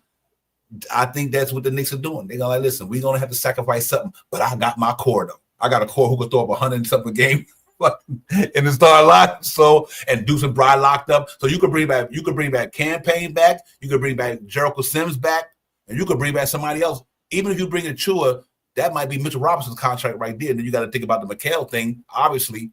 But I think either way it go, they're going to sacrifice somebody. And I think it's going to be Mitch and a couple other guys if they had to bring McHale back. And if they go with the second April, fine. It is what it is, But I do think they can be able to keep this team together, though. At least the team they got right now. They definitely the one smart thing, and going back to the front office, how they use their picks. I remember these last couple of years, the Knicks used gave their picks away, traded to Detroit, traded their picks away. Every trade night we be sitting there, we be like, why the Knicks didn't pick nobody up and none of that stuff.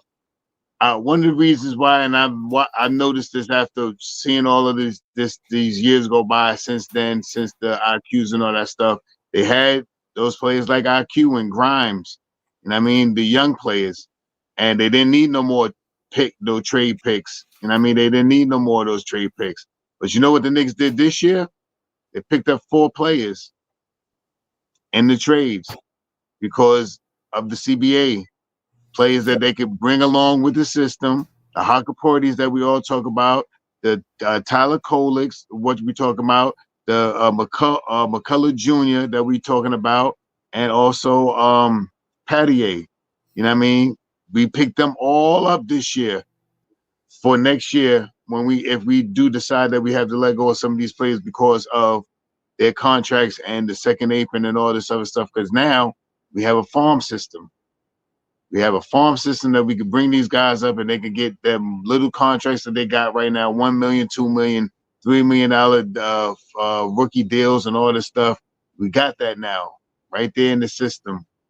And if we do have to come off of Payne, if we do have to lose Payne, we got Tyler Kolek. If we do have to lose Shaman, we got Patier. If we do have to lose Precious, we got Haka Purdy. So this front office has been phenomenal. I say this too. The way they pick the guys up, that primary is going to probably run a lot of the second unit, and Cameron Payne, Larry Shaman, and Mikal Bridges, all guys that played together on a championship team to be running your second unit. And all the guys are prolific. All those guys are shooting 40%, high 38s to 40% from three-point land. Almost all of them are shooting 43% or better from the field goal percentage. You know what I mean? These guys are known, these guys know each other. Not too many years ago, these guys played together. This team, what this front office has put together for us to witness and talk about every day that we get on here, we talk about the Knicks. They are doing their damn thizzle, man. And I'm happy to see what they're doing now. For me, in my opinion, this is one of the best teams that I've seen in a New York Knicks uniform, and one of the best front offices I've seen. I don't even know another front office that's picked up players like this in their youth. In their youth, when they're getting ready to hit their hot spot between 27 and 31. In their youth, they could build together and grow together before they get 31, 32, 33. I don't remember a team like this. And I love some of the teams from back days. Like you said, the Stoudemire crew. You know what I mean? The Patrick Ewings, you could go on the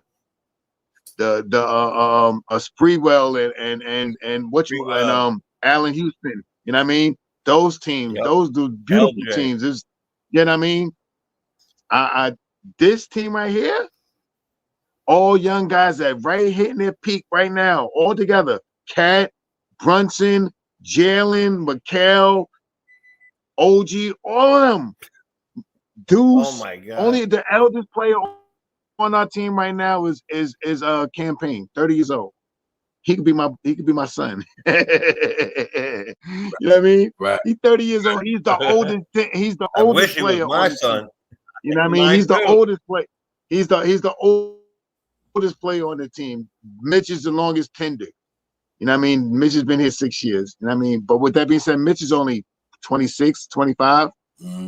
26. We got a good this front office has put my God. together a team that can last for the next 3-4 years together.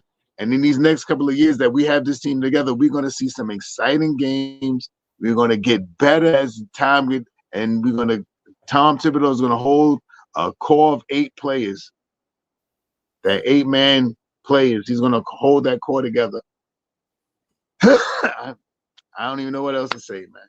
Yeah, real talk. Yeah. They playing some good. I tell you what, too. No matter what the interlinked parts will be, there will be parts that will fit the main core. No matter what happens, it's going to fit the main core. I don't ever see it going backwards ever again. Not with Leon. Not with the head office, not with anybody in the head office. And I'm gonna tell you the distinct difference between this year and any of those years, right? Right now we have an offensive team, number 1 in the league, right? Okay. And right, Melo didn't play no damn defense. But I'm gonna tell you something, all right? We have no one is putting their head down and dribbling. We are passing to everybody who's open. Whoever's available is doing their thing. We have a great head office. We have people who are ready to trade. And even in the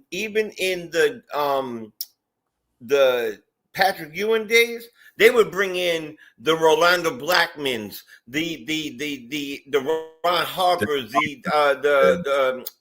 what's my man?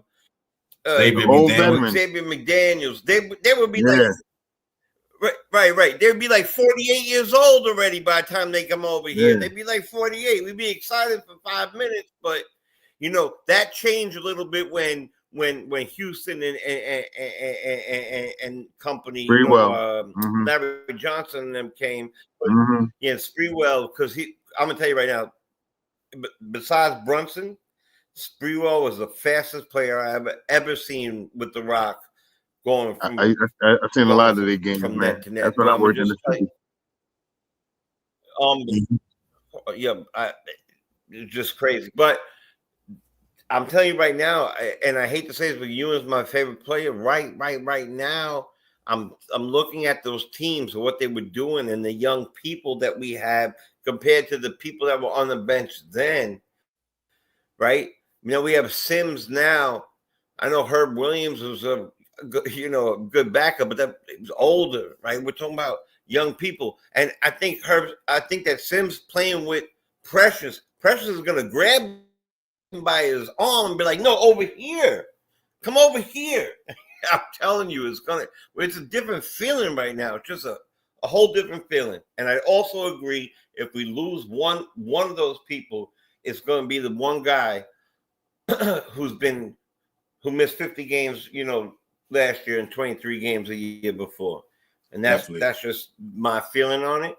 But like you said, you could go out and get a young guy who has major control in a Kessler, or you could go out and just match the contract without having to get too intricate and just go get Valanciunas and then go play around with the mixed parts. But we're gonna talk about Detroit. We got to put our foot on their necks, and we have to just take. That's tomorrow, Jay. That's tomorrow. That's tomorrow. That's tomorrow. No Detroit. I know. I go early. I go early. All in the mall. Let me get y'all an update, ladies and gentlemen. The Boston Celtics with 25.6 seconds left is 107-90, 102 over Milwaukee. Milwaukee going to lose that game with 25 seconds left, maybe. Philadelphia beat the Orlando Magic 102-94. They got 9 losses. We win tomorrow. There we go. Tie for third. Now, right now, 53 seconds left. LA Lakers 117, Atlanta Hawks 116. Bomb burner. They are going at it over there. So we did. I'm glad that Atlanta was able to lose that game against Philly. That worked out well for us. You know what I mean? Because like I said, we win tomorrow, in Detroit. Not in Detroit. We beat Detroit tomorrow in the Garden. We be 15-8. They'd be 16-9. Even record. Because they got one. They got one more win than us. We got one more. We got one less loss, and then we'd be both be tied for third. Obviously, I think we should win the tiebreaker right now because we beat them, right?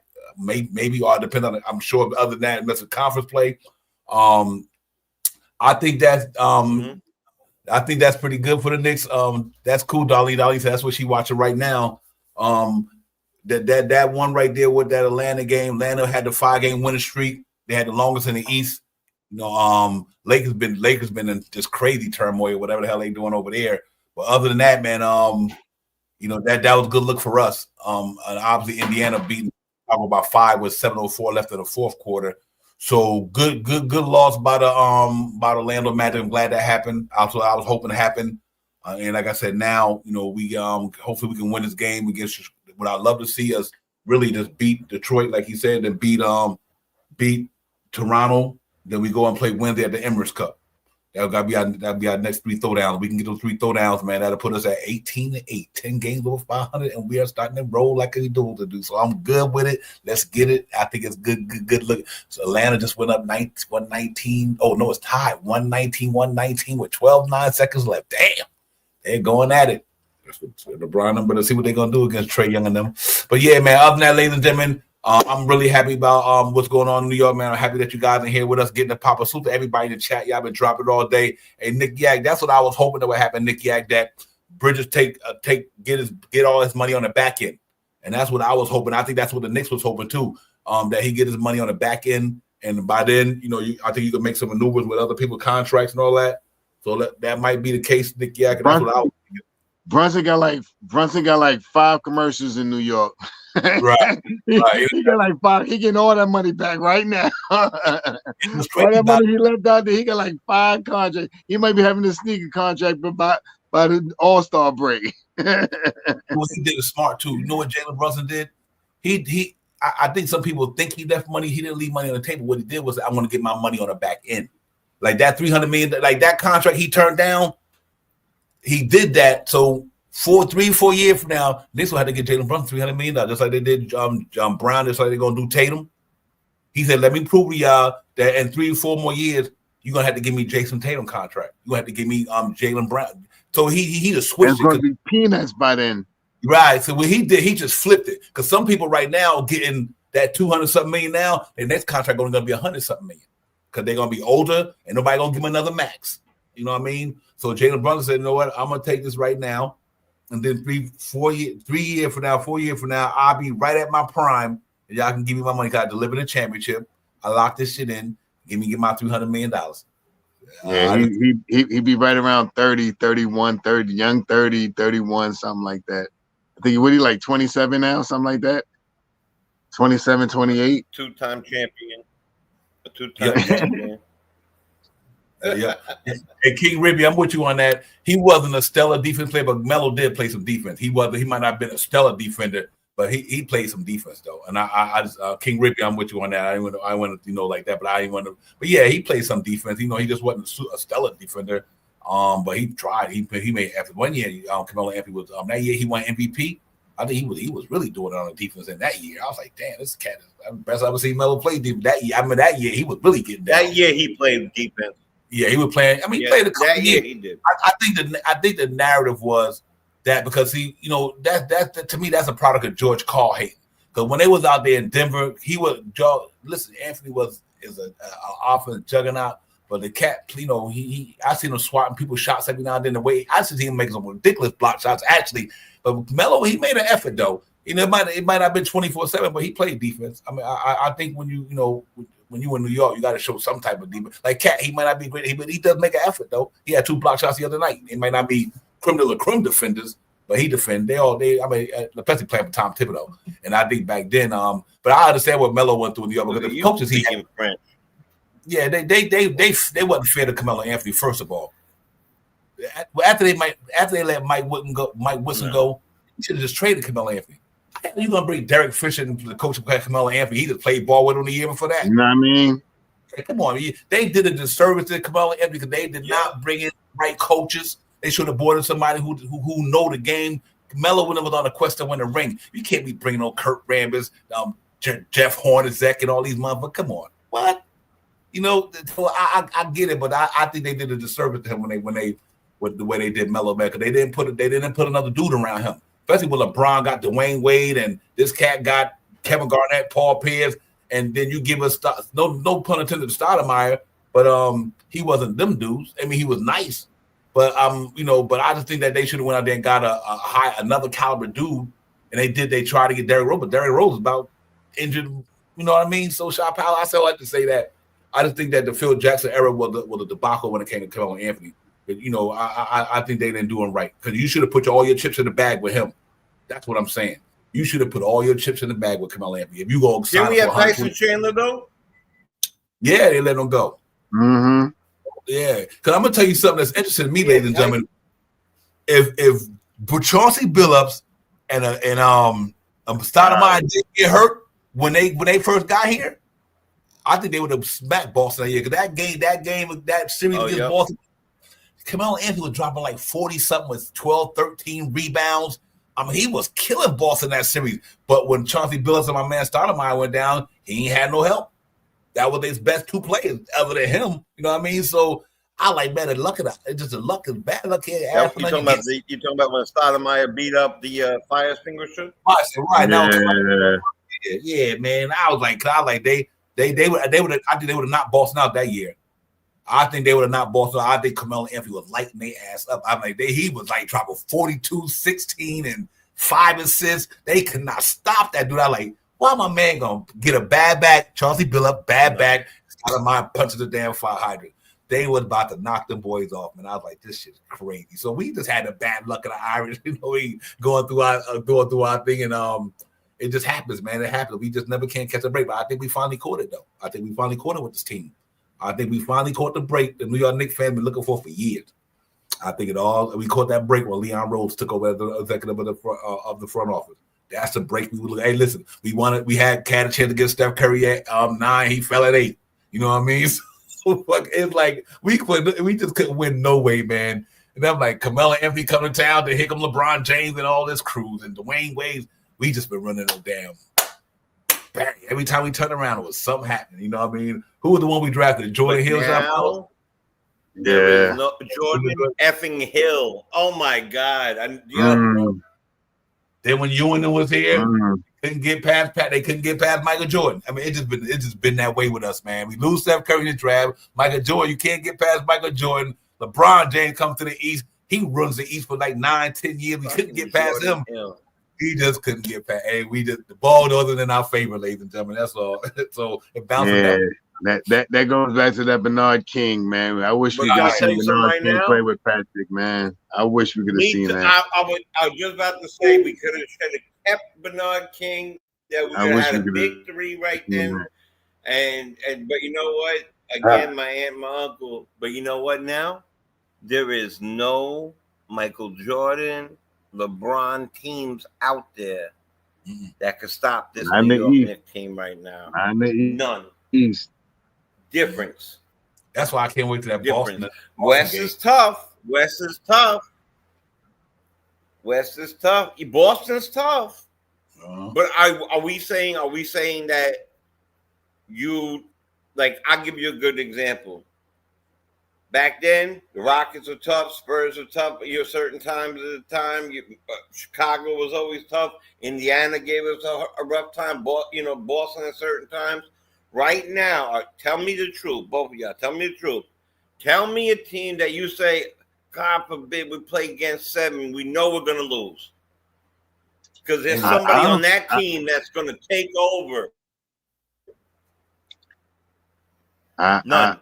This team is too good. I mean, for what I've been seeing and what I'm hopeful to see for the rest of the season, this team is going to be a scary team coming down the line, man.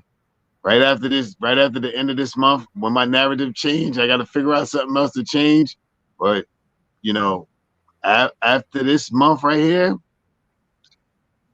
you're gonna see everybody talking about it. TNT was talking about them the other night.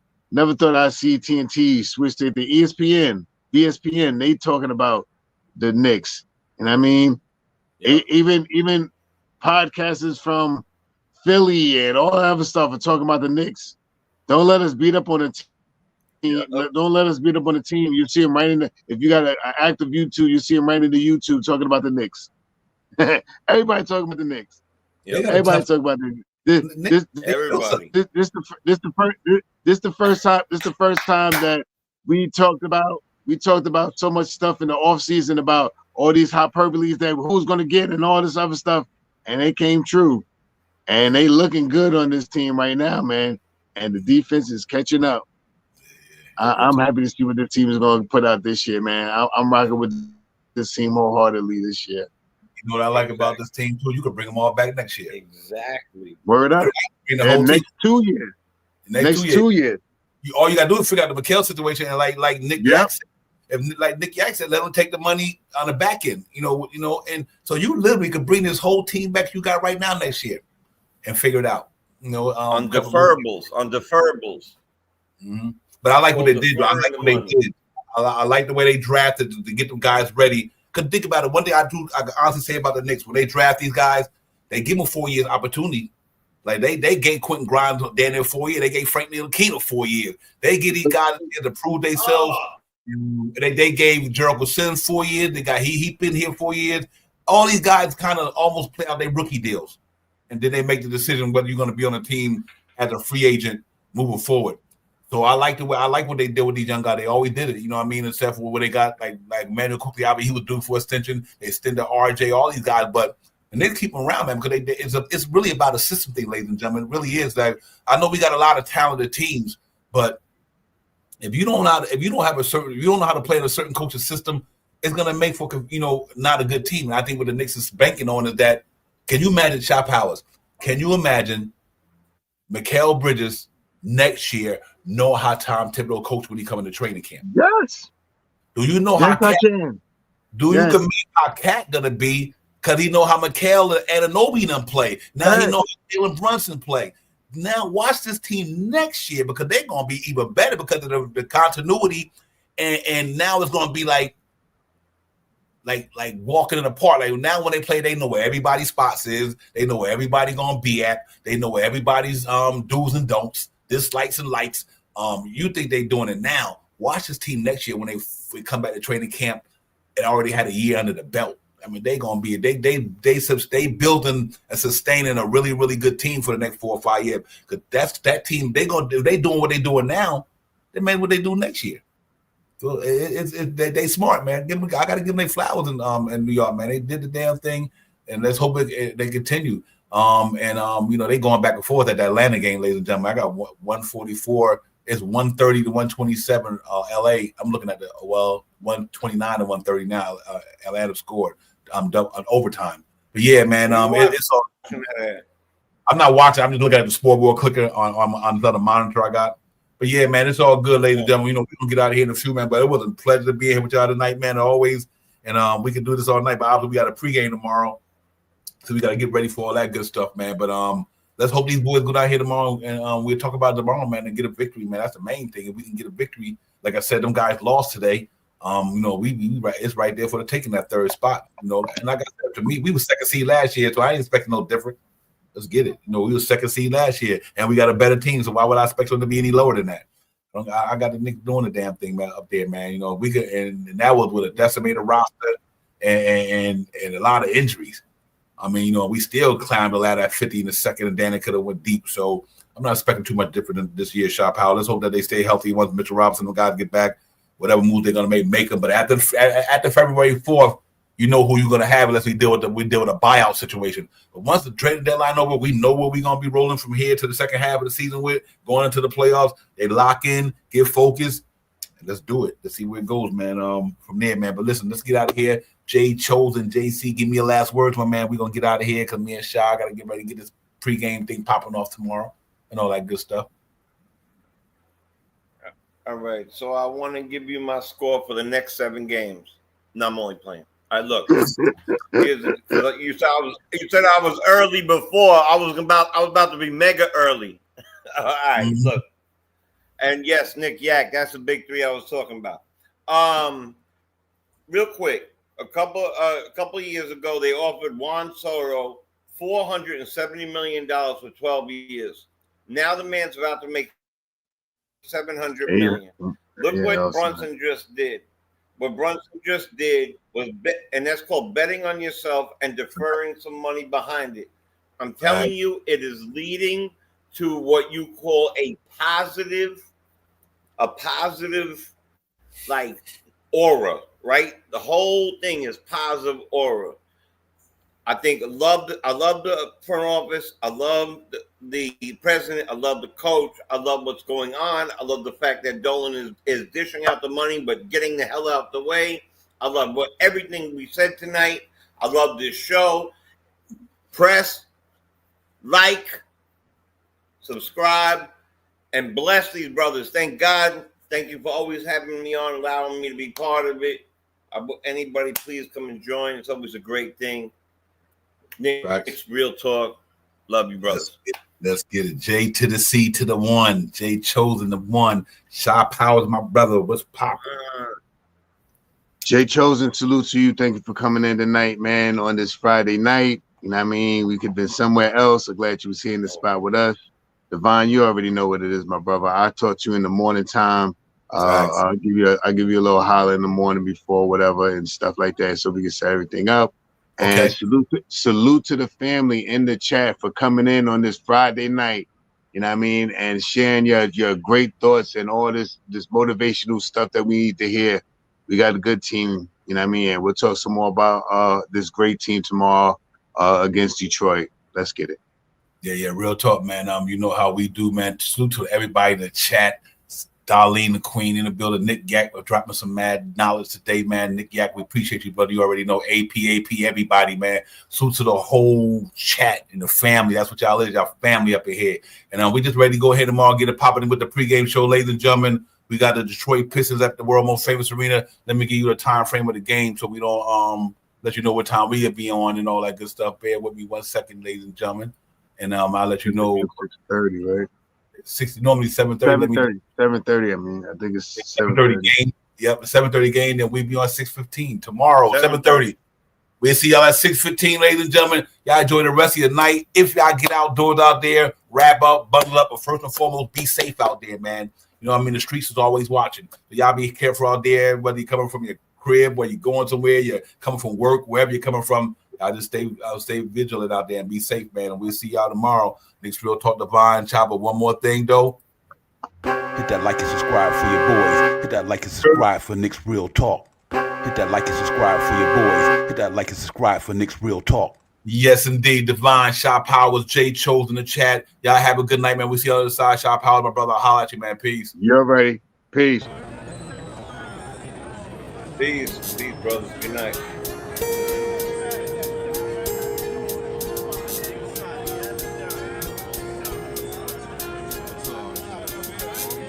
The game is over. We 10 boot trooping like soldiers and trains and planes and Range Rovers. We see fans up in them Ubers and lifts. We on a BQE and we maneuver and swift. This ain't Tokyo, but you know we drift. Cause the pokey been a low, so you know the flow had to shift. Guess who's back with the game recap? You see the name, the frame, the hat. In this Real Talk, we cut from a different cloth. We cook a Nick broth with a different salt. We bubbling like a hot pot in the kitchen. Dripping in the spot, nicking. We spitting. Data with these balls and B-ball. No matter how far the stars we see all. We about to hit you with the box score and a lot more. Our top core knocking down shop. And we got a lot for 48 minutes. Captain lieutenants getting buckets. Fucking we in it. We about to be out in a few. No doubt next time we see you to be on the game preview. It's this Real Talk and we a vibe. We get it poppin' every day and every night. We on that Nick shit and you know we about to vibe. So let's ride. It's this Real Talk and we a vibe. We get it poppin' every day and every night. We on that Nick shit and you know we about to vibe. So let's ride.